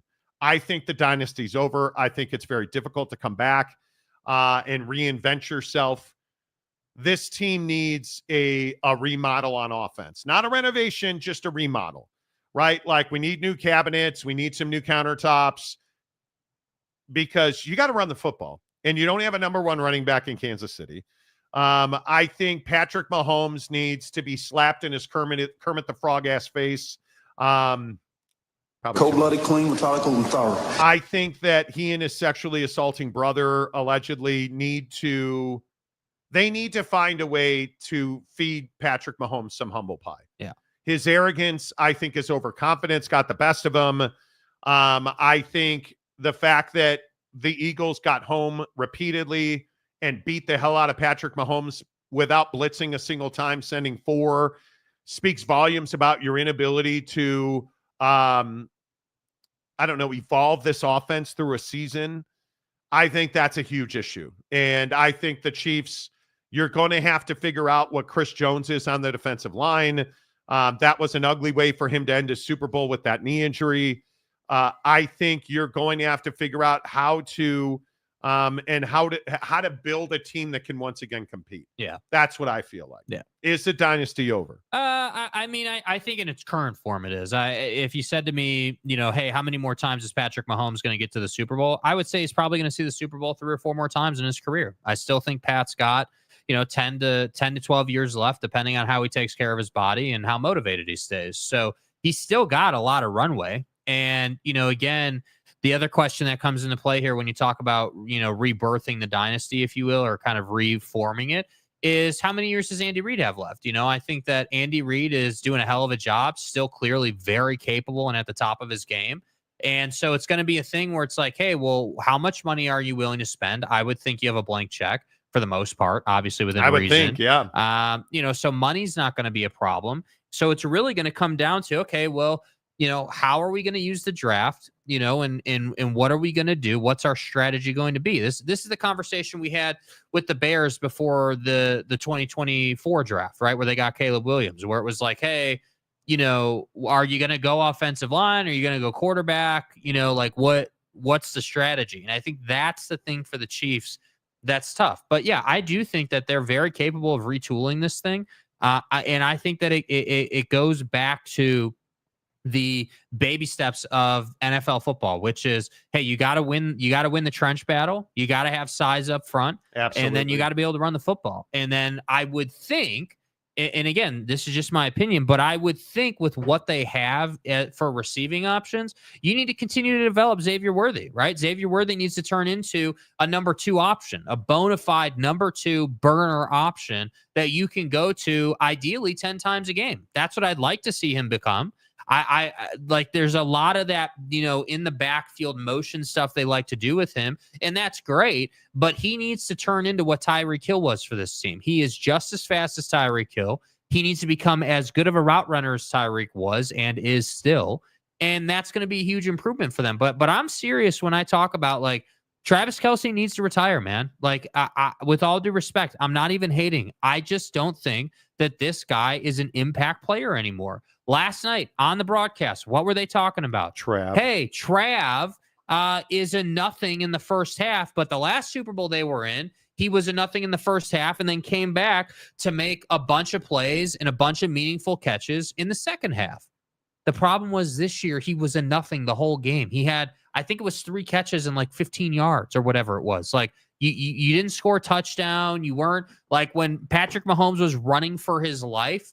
Travis wasn't getting open down the field like he usually did in the past. Like this wasn't some crazy performance. And get it right, it was 4 for 39. Yeah, like I just. But he's not been the same guy. You've said that all year that Trav hasn't been the same guy. Yeah. And I think that does he need to retire? They need to build a real offense now. And Andy Reid, again, I will continue to tell you, is I think the best coach in the history of football. And I have no doubt that he can evolve this system into one that can be 30% run. Yeah. Because you don't have a quality number one running back in Kansas City. You just don't. And the cheats, I think, are there days of getting calls from the officials over? Potentially. I think it's simply a matter of what it is to move forward. Well, I think the with the officials, I think last night the most impressive thing was the officials just weren't really in a position to hand the Chiefs a call last night. Yeah. Like I'm telling you, the domination up front allowed the Eagles to just simply control this game. And that's where, like, we're sitting there watching the game and I'm like, dude, like, what the hell is going on the left side of the offensive line? Like, this dude is just getting absolutely torched and he's an all-pro. Like, I don't know what Kansas City needs to do first, but what I do know is it's got to be offensive line. I wouldn't be defense focused. That wasn't the issue last night, in my opinion.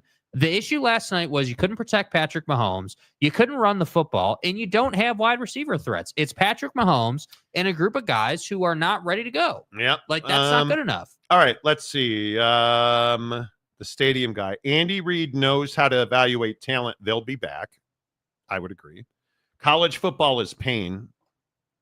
Cool. Like, it's going to be hard for him to get reeks cutting and agility, which is special. I don't know what that means. Well, Xavier Worthy. Like, I think you mean Tyreek? Yeah. Even Monty said Andy Reid is a really good coach. Now he says the Chiefs are dead. What does that have to do with Andy Reid being the best coach in the history of football? Yeah. Right. If we learned anything from this Super Bowl, and I know you struggle with understanding winning as an Oak State fan. Empty, the opposite of full. Howie Roseman won the Super Bowl for the Eagles, not Nick Sirianni. The personnel on the field being built to fit into a system, there was no better illustration of that than the offense in Philadelphia, who does not have a prolific passing quarterback in Jalen Hurts.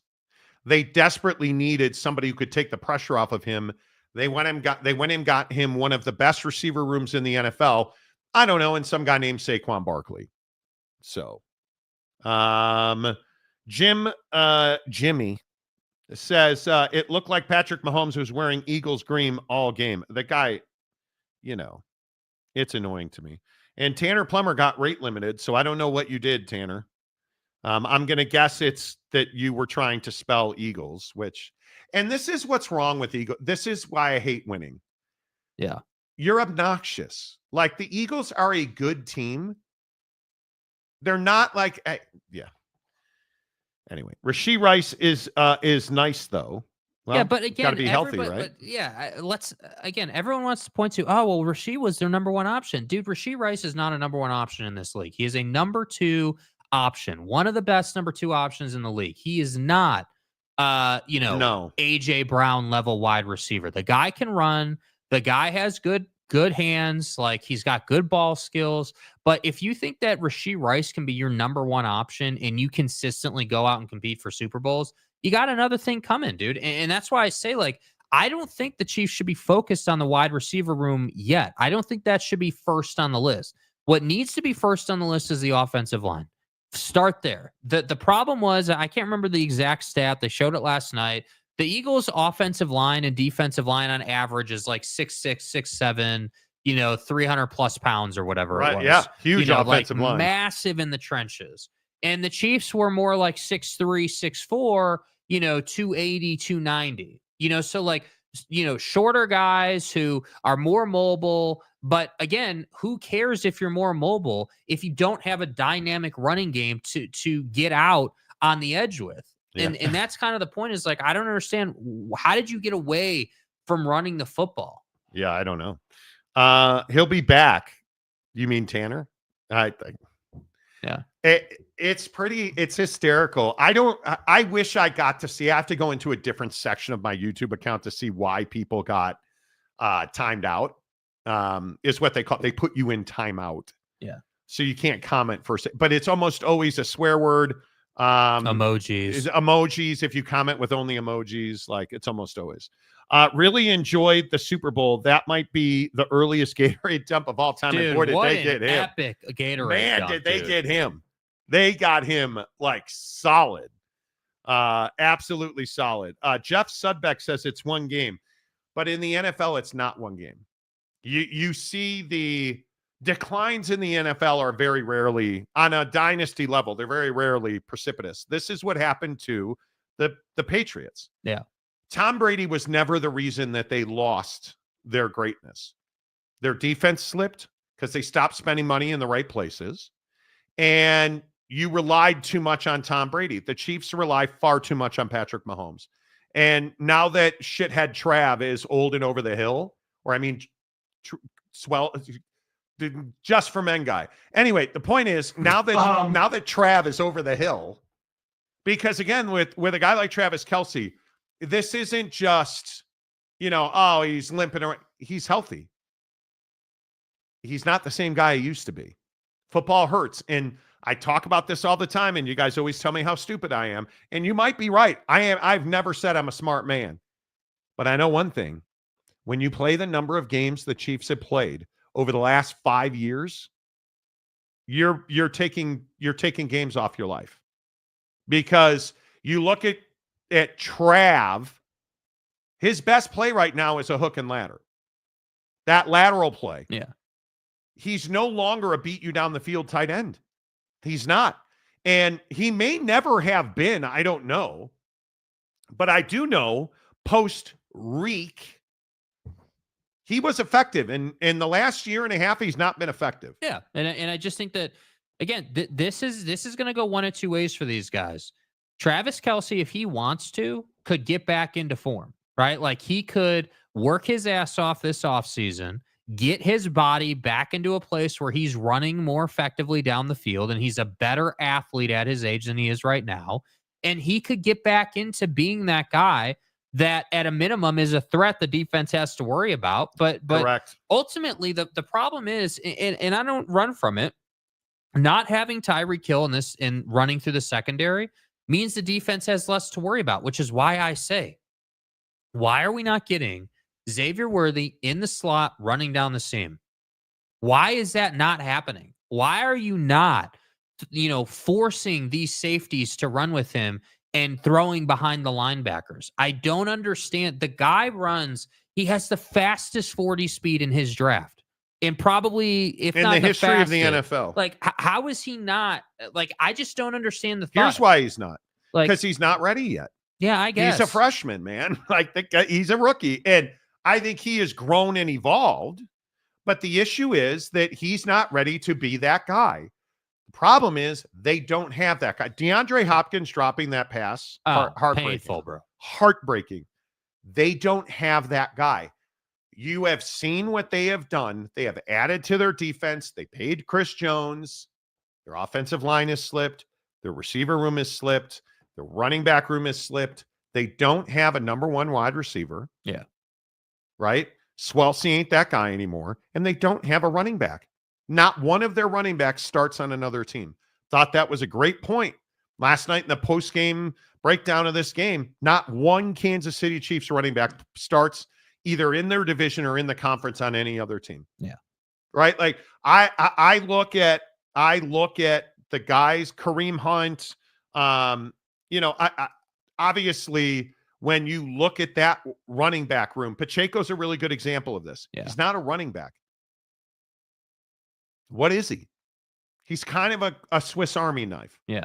He's the guy that you probably want to get the ball to in motion, because if you turn around and hand it off to him, he's far less effective. Well, and P. Ryan was supposed to be your, punisher, but here and there, but that's not been. Where is Samaje Perine more effective, and has been throughout his entire career, catching the football in the slot? Yeah, catching the quick out. The thing that I don't understand is, why were you not, the play that you need to run for D-Hop is that quick in route that gets you 7, 8, 10 yards. You need to throw that quick out to Xavier Worthy, where you can leverage Trav as a blocker at tight end. I'm telling you now, this is not simply, oh, well, it's just one game. Right. Now that this is the culmination of games where you were one score and the officials helped you. Yeah. This is not one game. This is systematic of Patrick Mahomes doesn't have the weapons he needs. Yeah. And now you see what do all great quarterbacks do? They start forcing the ball. Mm-hmm. Patrick Mahomes is a better quarterback than we saw last night. The problem is he's incredibly egotistical and arrogant, and he doesn't have the quality of a skill player that he once had. Yeah, I'm curious if that arrogance gets dialed back now. And you got punched in the face repeatedly. Yeah. Up front, because you're not good enough across the board. Yeah. That's the bottom line with it. You're not good enough across the board. The stadium guy, James, for $5. The Eagles just played better. They deserve to win. My hat's off to them. Jalen Hurts is a class act. Won at Bama, OU, now Philly. Good for him. Again, James, I'm just going to point to your track record. What's your track record on predicting outcomes for teams? Well, Mike Gundy, let me tell you something. Alan Bowman, it's a bounce back here. Ollie's going to run some stairs. Nobody will remember the DUI when he's in New York getting the Heisman. I'm a man. Nobody will remember the DUI because ain't nobody going to remember Ollie Gordon at Oak State. And nobody's going to remember him as a 7th-round pick at running back. Yeah. And whose fault is that? You're way too loyal to Mike Gundy. So when it comes to the Chiefs, and I'm sitting here telling you, as somebody who's analyzed the NFL for over 20 years, this is not just one game. This is not just we got outplayed by Philadelphia. You didn't get outplayed. You got dominated. Yeah, it wasn't close. And the bigger question is, where did you get dominated? You got dominated up front on both sides of the line. And what I said Friday and all of last week reigns supreme today. Screw Trav and his over-the-hill self. I think I said that 1,000 times. But also, you think you can play man in this league and win. You can't play man in this league and win. Hey, what did the Eagles run mostly last night? They sent 4 and played zone behind them and dominated. You can't play man in this league and win. You simply cannot. Calford gives 20 Monty Show members. Nice. Maury Alvarez, a member for $25. Nice. Let's go. The Cheats lost because of line play. I agree 100%. Yeah. I agree 157,000%. Yeah. Real quick, off topic before I get back to your NFL comments. My wife is flying this morning and I hate it. Why? I do not trust the airlines right now. I do not have a great feeling about air travel, and I fly a lot. And it makes me nervous. I'm flying this weekend. My wife is flying today. Like, it makes me nervous. It really makes me nervous. I'm texting with my wife as she's in her seat on the plane. Yeah. Ooh. I can accept that Philly was the better team. Oh, that's right. You're calling yourself a Chiefs fan now. I forgot about that. Ryan Dooley. To me, it came down to the offensive line on both sides. Yes, it did. I think that's exactly right. Tanner, Xavier Worthy being a rookie isn't an excuse. Cooper DeJean and Quinn. So wait, Cooper DeJean, we're talking about a running back versus a DB, and they should be compared. We're rookies, and look at them. They balled out this year. What does that have to do with Xavier Worthy? going into one of the most complex offenses in the NFL. Do you understand he has to learn over 3,000 route combinations? 3,000 route combinations. He has over 100 audibles that he has to know. And you want to compare it to Cooper DeJean and Quinyon Mitchell. And you think DBs are the same as wide receivers. I can't help that. Do you understand the simplicity I can't of a help DB's job? I cannot help that. Like, do you understand that it's a very simple task in mentally? Like, you don't have to worry about 3,000 audibles and stuff. All you're worrying about is, are we playing man or are we playing zone? And if we're playing man, what's my assignment? So, like, and I don't know, this is probably going to be way too deep into football, but it's comments like this that drive me crazy. Tell me that you don't know anything about analyzing football without telling me you don't know anything. When you look at Xavier Worthy, why did he struggle so much early in the year, the first half of the year? And why did he have an explosion in the second half of the year? Because again, and I'll just do what you clearly are not capable of doing. Look at his game log. Okay. When did he really start having an impact on the Chiefs offense? Was it week 1 when he had 0 targets and 0 catches? Was it week 2 when he had 8 catches, 9 targets, but only 79 yards? No. When you start looking at his numbers, when did they become consistent? Not 9, 11, 11, 6. You look at where it really took off, it was in November. Consistency. Targets, because targets are what matters. Everybody looks at receiving, receptions, targets. Targets determine your role in the offense. Yeah.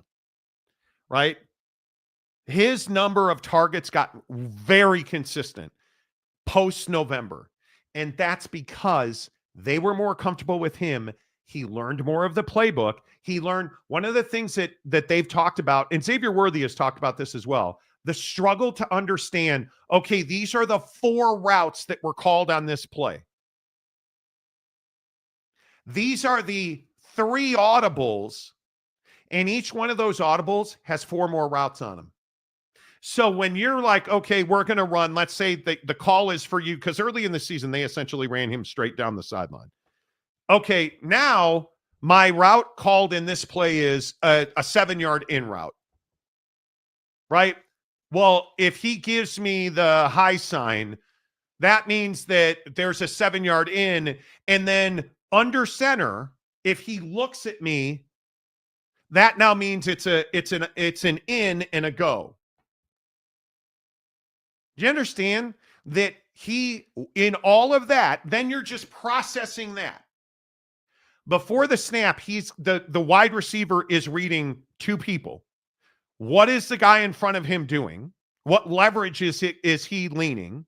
And what is the safety on my side doing? And by the way, you've got about 10 seconds to do all that.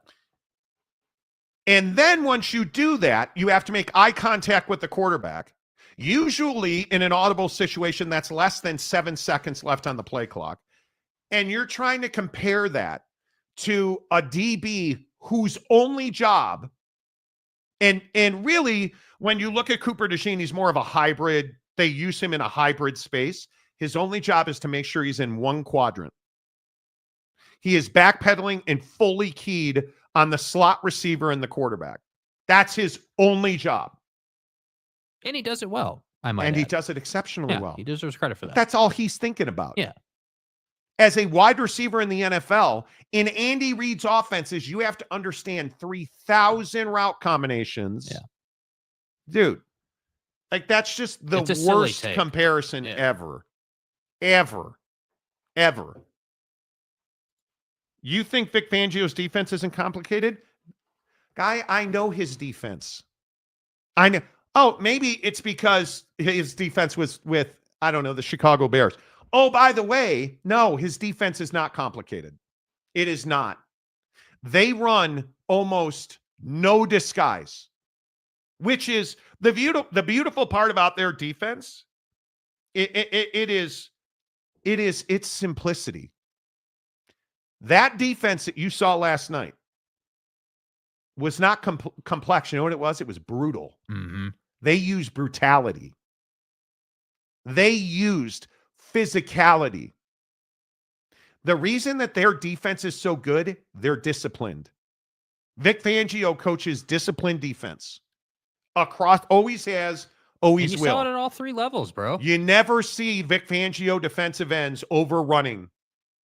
What happens when you overrun Patrick Mahomes? And usually the bar is you want to be 1 yard in front of him so that you have about seven feet usually in terms of speed and reflex.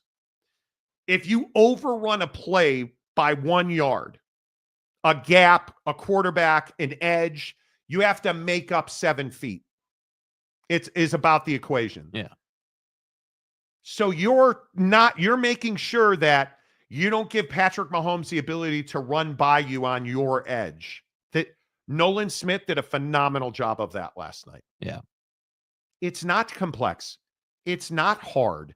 And when you're a rookie coming into the league, especially on defense, the hard part is understanding what the offense is trying to do to you. It's not complex. It's not difficult. No. It's not at all. Loaner phone. Don't screw it up. Philly fans like to ride grease. See, we give you one comment. And you just can't do it. The Hawaiian golfer. Guys. Tanner is full of red ass mode today. No amount of facts will get to him. And I'm just so burned out on it, dude. You don't show up 9 days out of 10, like most of this year. And then the one day your team wins, you show up and you're a red ass. And you're like, oh, Nick Sirianni's vindicated. No, he's not. You're the one who thinks Nick Sirianni's vindicated. Come on, dude. This should be a dynasty team. They're young, they're talented, they're affordable. What's the excuse going to be when he's crying on the sideline next year? And you're changing coordinators again. How many coordinators has Jalen Hurts had? Ask yourself this. If we go back into his college days, and I don't even know if you understand this or not. Do you understand how many coordinators that dude's been through? So many. Do you understand how much verbiage that guy's had to learn? Do you understand just the sheer volume of nonsense that he's had to not learn, purge from his mind because he keeps turning over offensive coordinators? Yep. This is going to be, what is this going to be, his fourth? Something like that. I think fourth in 3 in 3 years in Philadelphia. How do you even do that? How do you even do that? No, he's not vindicated. The truth about Nick Sirianni is he should have been fired. Yeah. You don't go 1 in 5 and have a complete locker room meltdown. I mean, complete locker room meltdown. And you're still fighting with, last night it's the Super Bowl and you're fighting with your best wide receiver on the sideline. Yep. And you're the guy who wants to say, oh, his players universally respect him. No, they don't. Winning covers all this stuff up. Let's see the ugliness that comes out of Kansas City now. And my guess is there won't be a lot. And why won't there be a lot? Because Andy Reid's the head coach. And really, he's the boss in Kansas City. He's the boss in Kansas City. So my guess is you won't see a lot of ugliness. But what happened in New England? Oh, it was all wine and roses. Everything was great until it wasn't. And then what did we hear? Bill Belichick's a prick. Tom Brady and Bill Belichick hate each other. Winning does bad thing, or losing does bad things to people. Losing after you win a lot does even worse things to people. Yeah. Because you don't know how to handle losing. Let's see how the Chiefs handle losing. Because I think that's a big part of this equation too. Jeremy Bolton, been listening all morning. I find it funny that the fan base of two teams who were ready to run their coach out of town earlier this year were the Buckeyes and the Eagles, who both won championships. And I think this is a very, because it's not like Philly will have a love affair with Nick Sirianni. Nope. I wish, and I say this all the time, take your emotions out of it. If you didn't want to fire Sirianni after the 1-5 and then the quick exit from the playoffs, look at how much dysfunction there's been around Jalen Hurts. How many Philly fans are like, oh, he's done, he's cooked, he sucks? How many of you crowned Doug Peterson and Nick Foles? And this team didn't win because of offense. They won because of a singular dominating Saquon Barkley and an unbelievably deep, talented, and absolutely brutal defense. Yeah. Who just battered the Kansas City Chiefs. And frankly, through the playoffs, this defense has been pretty dang solid. Yeah. And you won because you have a general manager. You have a guy, a talent evaluator in Howie Roseman in Philly, who just hit home runs at every turn. And of course he didn't at every turn, right? But look at the guys who made plays last night. Jalen Carter didn't record a single sortable stat last night. No tackles, no assisted tackles, no sacks. And dominated the middle of that line on a guy that how many teams including the Chicago Bears, God rest her soul, passed on because of the SRT. And he's turned into one of the best defensive tackles in the NFL. Mm-hmm. Right? You look at that front four, dominating. Nolan Smith, another guy that teams passed on who I would have loved to have in Chicago, dominated last night. You look at Sweat, dominated last night. You look at Williams, dominated last night. Again, the interceptions from a linebacker. Do you guys understand? And I'm sure you do, because I'm just stupid old Monty who doesn't know anything about Lil Monty, the Eagles culture and whatnot. Do you understand who Zach Bond is? No. Do you guys understand that this cat is in his 5th year in the NFL, and this is the first time he's gotten extensive exposure? Nobody else gave him a shot. And what did he do with it? Do you understand that he had 3.5 sacks this season? He's had 5 his entire career. This has been a special teams player. This is like not ever a consistent contributor on defense. Shows up in Philadelphia, and they made him a star last night. Had an interception to essentially break the back of the Kansas City offense. Yep. Was in a hands catch. When's the last time we saw anybody in this league make a catch with their hands? Right? And you start looking at the guys that really contributed on this defense last night. That's why Howie Roseman's a stud. And Nick Sirianni's an afterthought. And it's refreshing to see the Chiefs go down. Yeah. Josh Sweat, Oren Brooks, Milton Williams. Again, you guys don't even know who Milton Williams is. You don't even know who Milton Williams is. I don't know. Anyway. Let's run through it real quick because you guys have been great commenting. Please hit the like button this morning. My Chiefs. Now. Bro, what? Your Chiefs? This is so rich. My Chiefs had a bad weekend. I did not. I saw Snapdragon Stadium, LA Coliseum, the Rose Bowl, and I finally got to see the Pacific Ocean. Take that off the bucket list. I'm happy. Everyone will fight the beach, dude? Yeah, I'm happy for you. Did you, Snapdragon's great. Dan Campbell got snubbed for Coach of the Year. He didn't deserve it. No. He did not deserve it. The Chiefs handled losing just fine when they lost to Tampa. No. When they lost to Tom Brady again. You were on the, here's what I think you need to understand.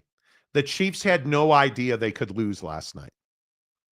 You understand when they walked off that bus and Kermit the Frog was wearing a suit? Is mocking strong? Probably. Well, what other word is it? Do you think that's an accident? That's Patrick Mahomes walking off the bus into the stadium last night. Wearing a Philadelphia Eagles colored suit. Why would you do this? I know why.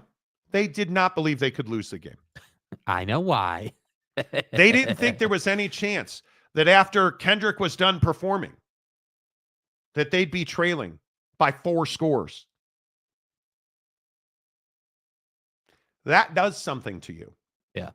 I've never seen a team just bounce back right away, go right back to the Super Bowl. And they're favored. They're plus 650. Yeah. Kansas City Chiefs, odds-on favorite to go back to the Super Bowl and win it next year. Yeah. I don't think there's any way that happens. I don't. I think you're going to lose players. I think losing does terrible things to locker rooms. Now, 100%. Andy Reid is an elite chemistry guy. He has deep personal relationships with his players. Yeah, but they need an infusion of energy. They need a kind of a refresher. An infusion of offense. Yeah. They could not. The reason the defense gave, so many people get this wrong. Oh, the defense, Monty. Look at the defense sucked last night. Or call me crazy. I know. I'm just the jackwagon who doesn't know the Eagles. Monty. I don't know the Eagles. Well, I don't know. Yeah, I don't watch football because I'm in church all day because I live in Utah. Right. Was it the defense's fault or was it the fact that the offense couldn't get first downs? And again, I know we don't like talking about what actually happened. I just want to update the list really quick. So we don't watch Jazz games. We don't watch the NBA. We don't watch baseball. Correct. We don't watch college football or Utah or, we know nothing about Pac-12 We're SEC fans. Yeah, we're SEC fans. The Mountain West is in our pockets. Yeah, and then now we don't watch Eagles football. So that's a really rich take, that we don't watch the game. We don't know what we're talking about. Yeah. Was it the Chiefs defense who was on the field for 70 plays last night? Doesn't make you feel responsible. How many first downs? The Eagles had 21 first downs. How many do you think the Chiefs had? 12. I said 12. How many rushing first downs do you think the Chiefs had last night? The Eagles had 7. The Chiefs had 1 rushing first down last night. Dude, I mean, the numbers are just crazy. But Monty, the Chiefs defense is garbo.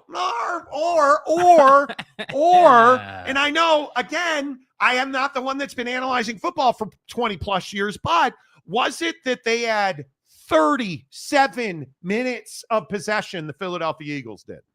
What defense holds up under 37 minutes when your offense was on the field for 23 minutes and 2 seconds?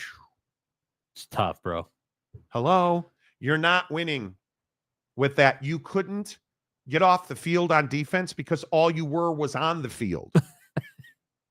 Your offense did nothing. Nothing. I agree with that. Winning covers up a lot of things. That said, reports came out during the bye week where Nick had a lot of tough conversations with the team. They won 10 straight after that. Nick Sirianni is not respected in his locker room. And there's nobody who's going to tell you he is. You look at that. They were arguing with him on the field last night. Yeah.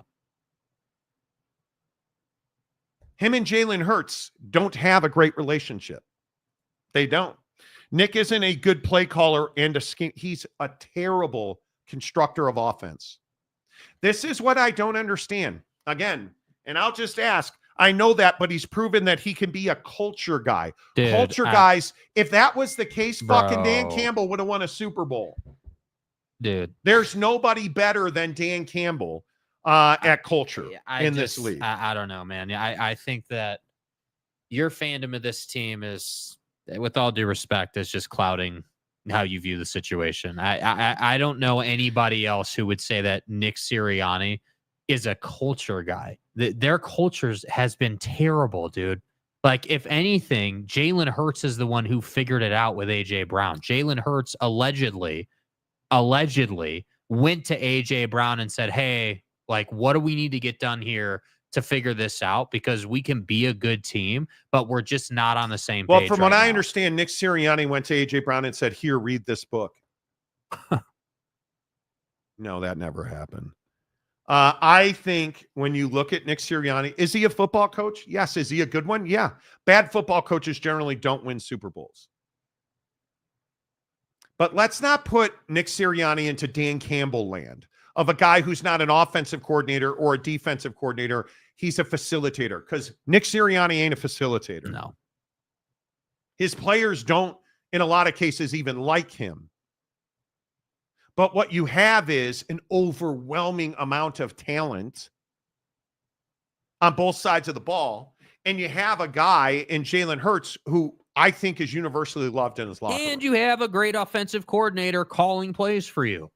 Yeah. Like, it's not rocket science, man. And it's like this. Fangio said it was Sirianni's idea to move Zach Bond to the off linebacker. Great.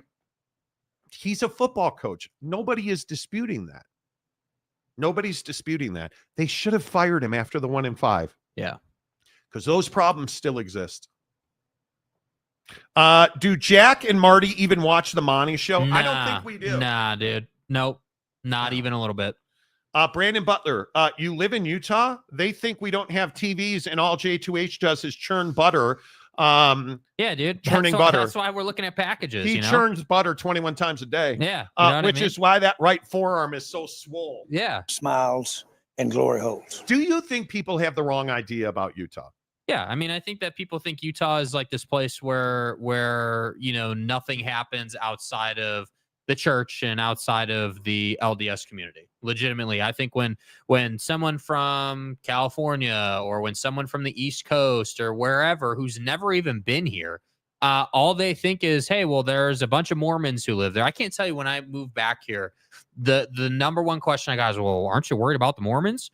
And it's like, not really. No. Like, yeah, they're around, but it's not like they're beating down your door, forcing you to do something you don't want to do. And that's where I think, like, this whole concept of like perception versus reality comes in. Like, obviously, like, people know that we're in Salt Lake, but it's a running thing on the show for people to be like, oh, well, you guys don't watch the game, and because it's West Coast rap, you have no idea what you're talking about.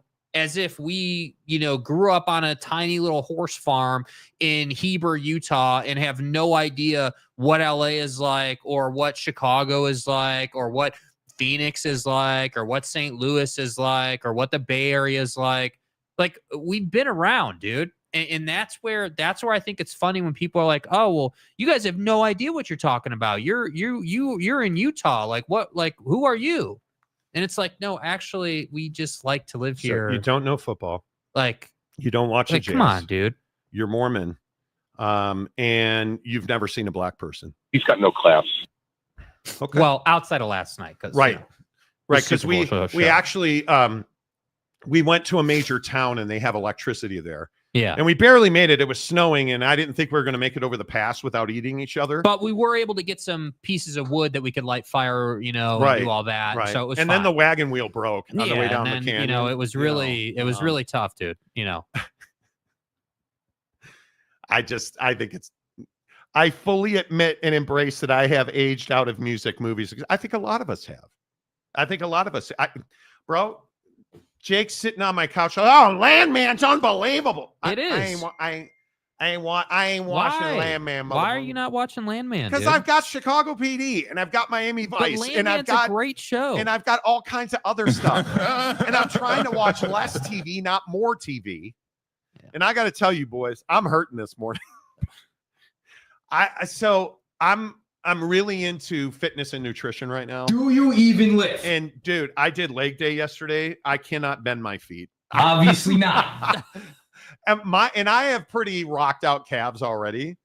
And I did a bunch of calf work yesterday. I did a bunch of thigh and quad work yesterday. It's fine. Fat Jesus. It sucks to be single in Utah because the Mormons score all the hotties.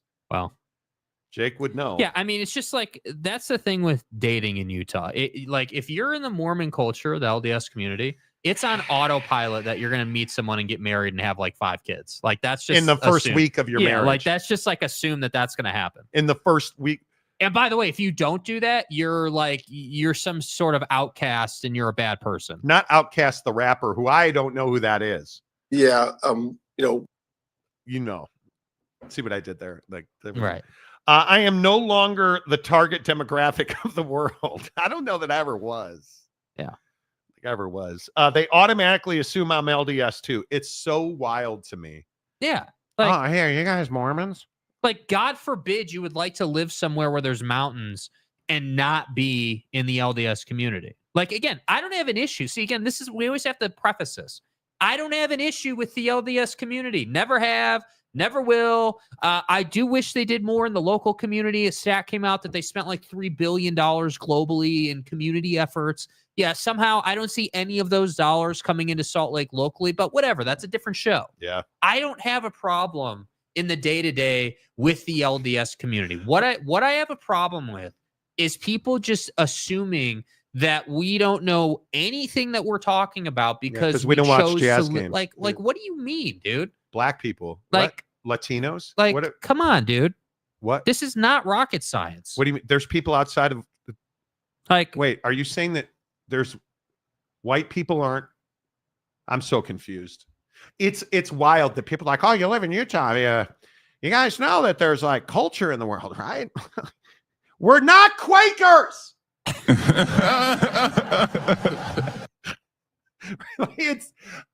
again, I'm not Mormon, and I still have to be like, we're not Quakers, right? We're not Quakers, Dude. man. I have electricity and interwebs. Yeah, should we just turn the show on tomorrow with a little fire pit right here? Like a little fire pit and like a little jug to churn some butter? Oh. Like, come on, bro. Like, what are we doing? I love it. I do. There's a reason why BYU is called the dating capital of the world. Well, so as long as you're in the oh my LDS God, community. Somebody figured it. See, Tanner, this is why I love having you on the show when we're not talking about how stupid you are. Man, you telling me another Donner Party incident almost happened in the Monty family last night? Well, no, because we don't ride in wagons. We have actual gas waves in powered, opposition. You know, pistons moving up and down like your mom. Like, right? Yeah. Anyway, speaking of greasy polls, right? Again, Outkast only had one good song. Oh, I Google me. That. San Diego State Glen. All you two hyenas do is rage on about roller food and gas station convenience stores. Yeah, I mean, we don't actually like talk sports and stuff. That's the thing. Like, such as in like, yeah, because I just sit around watching Landman. Yeah, I mean, I don't watch such sports. as in like Smiles and Glory Holes with Jared. Smiles, like that's an oil reference, not a glory hole reference. It's different. Jake, Landman is solid TV. Agreed. I'm sure it is. Yeah. I'm trying to watch less TV. Smiles and Glory Holes. Yeah, exactly. Smiles and Glory Holes. Just because I got the big white beard doesn't mean I'm Amish. I'm not a Quaker. But you be quaking. Have around and find out. I think this all started with Vernon Maxwell when he said that Utah doesn't have internet. Like, come on, bro. I don't let anybody know that this is one of the best places to raise a family, to spend go to a lot school, of money on real estate and golf. The golf is expensive here.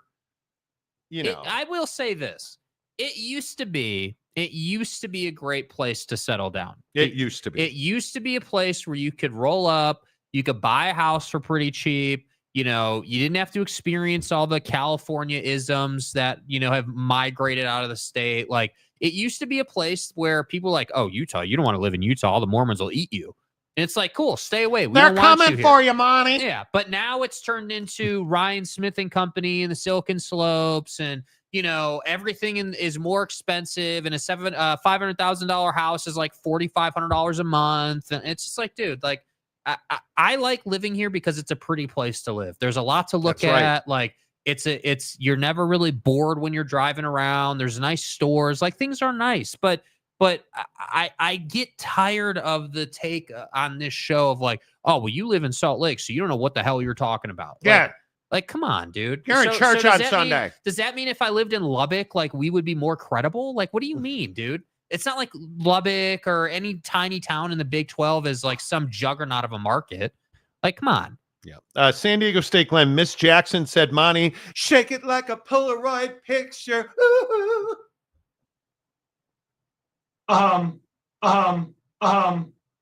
Maury Alvarez, just because Monty eats a lot of oats for breakfast, I'm not a Quaker. Yeah. Thank you for the $5, Maury. I think people conflate Quaker and Mormon consistently. Everywhere. Saying Outkast has only one good song is telling us you know nothing about music without telling us you know nothing about music. Right. That there's so many. I mean, please. Mayor McCluskey, I got dysentery on my way to work this morning. Had to replace the rear wagon wheel, which took 7 hours. Right. And then the kids got, I don't know. You know where you have paved roads here too, right? You may know that or not. What? But I was talking to my sixth wife, and she was telling me that they have this thing called asphalt now. And I was like, it doesn't have to be a sexual thing. And she's like, no, honey. Then my third wife was saying that asphalt is like a driveway. And, and I said, driveway, what's a driveway? And she said, well, gas combustion engines. And I said, what's gas? Is that I eat a lot of oats, so I'm gassy. Is that different? Mr. Preston, I'm going to hell. Thank God there's no hell. Hey, Marty, I can stop by tonight and change the wheel on your wagon. Exactly. His horses are stronger than mine. Yeah. Don't forget you don't watch the dogs in the dunes. They run all the routes. So let me get this right. We don't watch Washington. We don't watch Georgia in the SEC. We don't watch the Big Ten. We hate the Big 12. San Diego State is a loser program along with Fresno State apparently on the program. So the list just gets longer and longer by the day apparently. Old Tatanka. Jake churning butter, can't unsee that. Yeah, dude.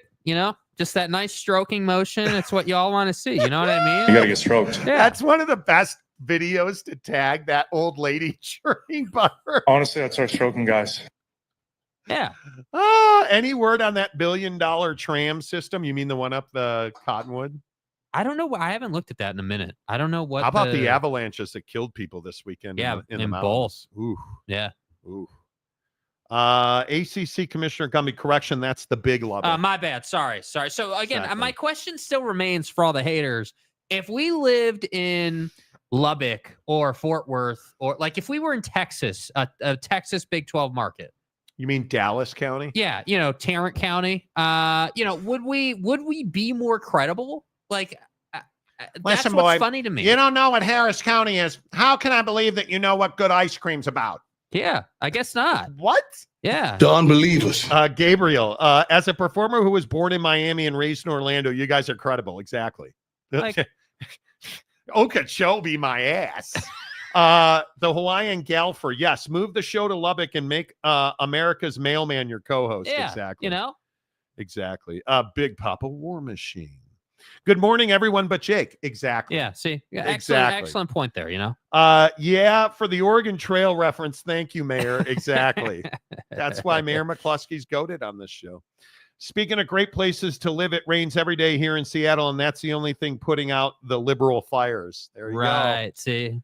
There you go. That and Amazon, Midweek Coug. Love the speed limit in Utah. Get it dude, and it's get so out. Nice, dude. Yeah.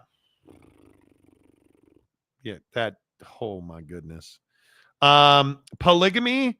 Nah, polyga-you. Okay. The night guy, come over to the Church of Satan. We have cookies. Exactly. Yeah, So when I first moved to Jita, I lived in a city called Sandy, Utah, and I was surrounded by the bishopric, like everywhere, which is like the leaders. You know what the thing with that was? That was such a nice, like, older, mature neighborhood. Yes. Like no HOA. No HOA. Like, streets got plowed quickly. You know those neighborhoods that have like really mature trees and everyone's lawn is nice and like the houses look good. It was one of those kind of neighborhoods. But of course, and again, this is the thing that nobody understands. The LDS folks take great care of their properties. Like they're serious about it. And they offer you chicken noodle soup constantly if you'll come over for dinner. You have a deal. My neighbor was like, "Oh, hey, Tuesday night, Hey, Morty, chicken noodle soup. Why don't you come over? Some of the neighbors will be here." The guy next to us was the stake president. He always had missionaries living in his basement. Like, it was a great neighborhood. Yeah. And I could have had endless chicken noodle soup. Yeah. Utah's a great place to live. I want cookies. There you go, Roche. Yeah, confirmed. Oh my God. Tanner, I mean, you guys don't have credibility because you don't know how to spell Rudy Gobert's name. Yeah, Rudy Gobert, Yeah. It's Rudy Gobert. Don't you know that? You stop saying Bagsnatchovich. Okay, dude. Yeah, because we don't know who that is. Back in the day when we were dominating the Jazz and telling you that Bojan Bogdanovic was going to get traded, Bojan Bagsnatchovich. Bojan Bogdanovic. Right? We used to be like, oh, Bojan Bagsnatchovich. Bojan. That's not how you pronounce his name, you Bojan. jerk. Are you saying that to be an asshole? Yes. It's not Lowry. It's very, Lowry. Very much so. I am saying Bojan to piss you off. Bojan Bogdanovic. Exactly. Every day. Every day. Every day. All right. Real quick. We're not going to get to the NBA today. Nope. Again. Nope. Again. Nope.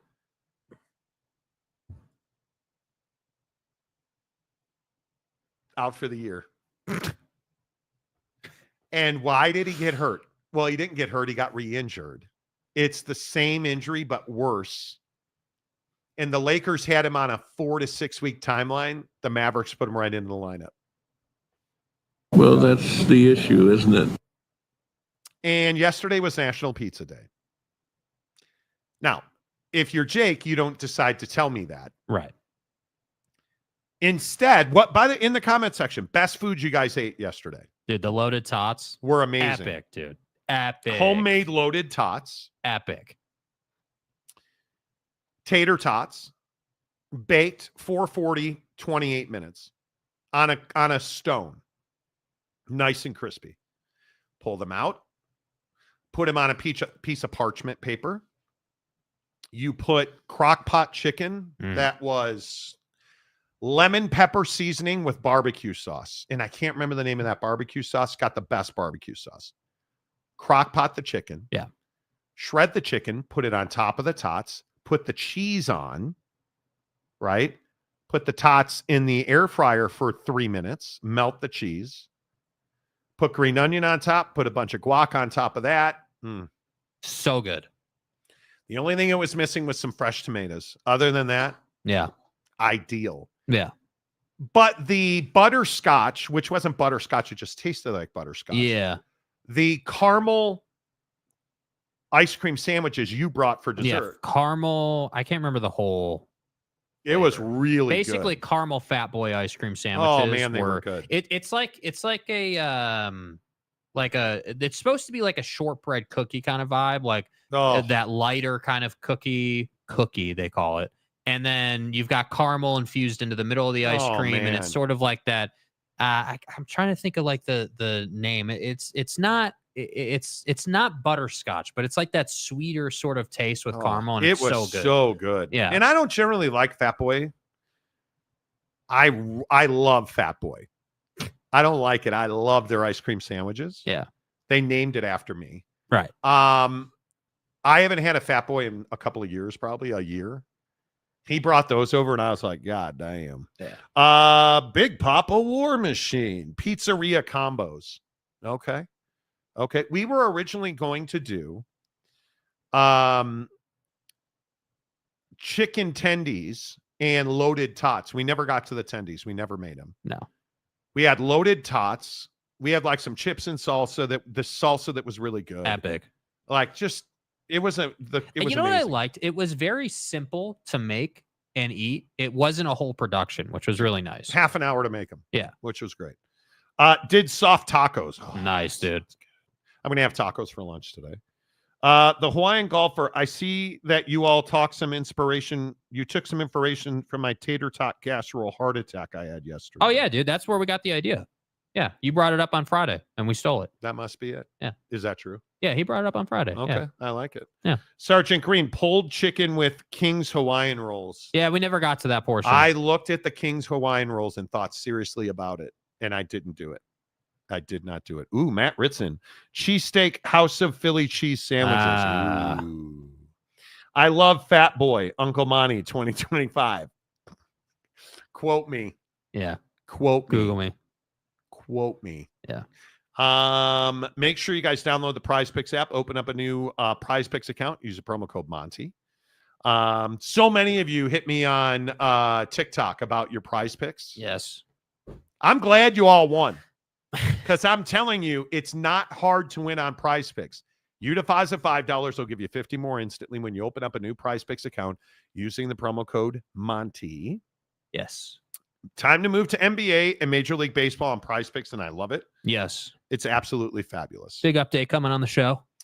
Yeah, we have a lot of things. We have some things happening on the show. Yes. So I don't know when we're going to announce that. We've got a 7-week run-up. Yeah. To make a decision on when we're going to announce some things. Yeah.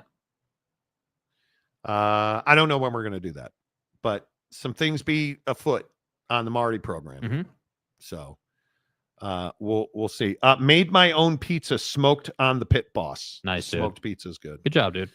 Tomorrow we will have the aborted Dalton Connect trade, which is unbelievable. Tomorrow is day one of not in football season content, which will be interesting. Yeah. A lot of we got to talk about Anthony Davis and the Mavs tomorrow. Yeah.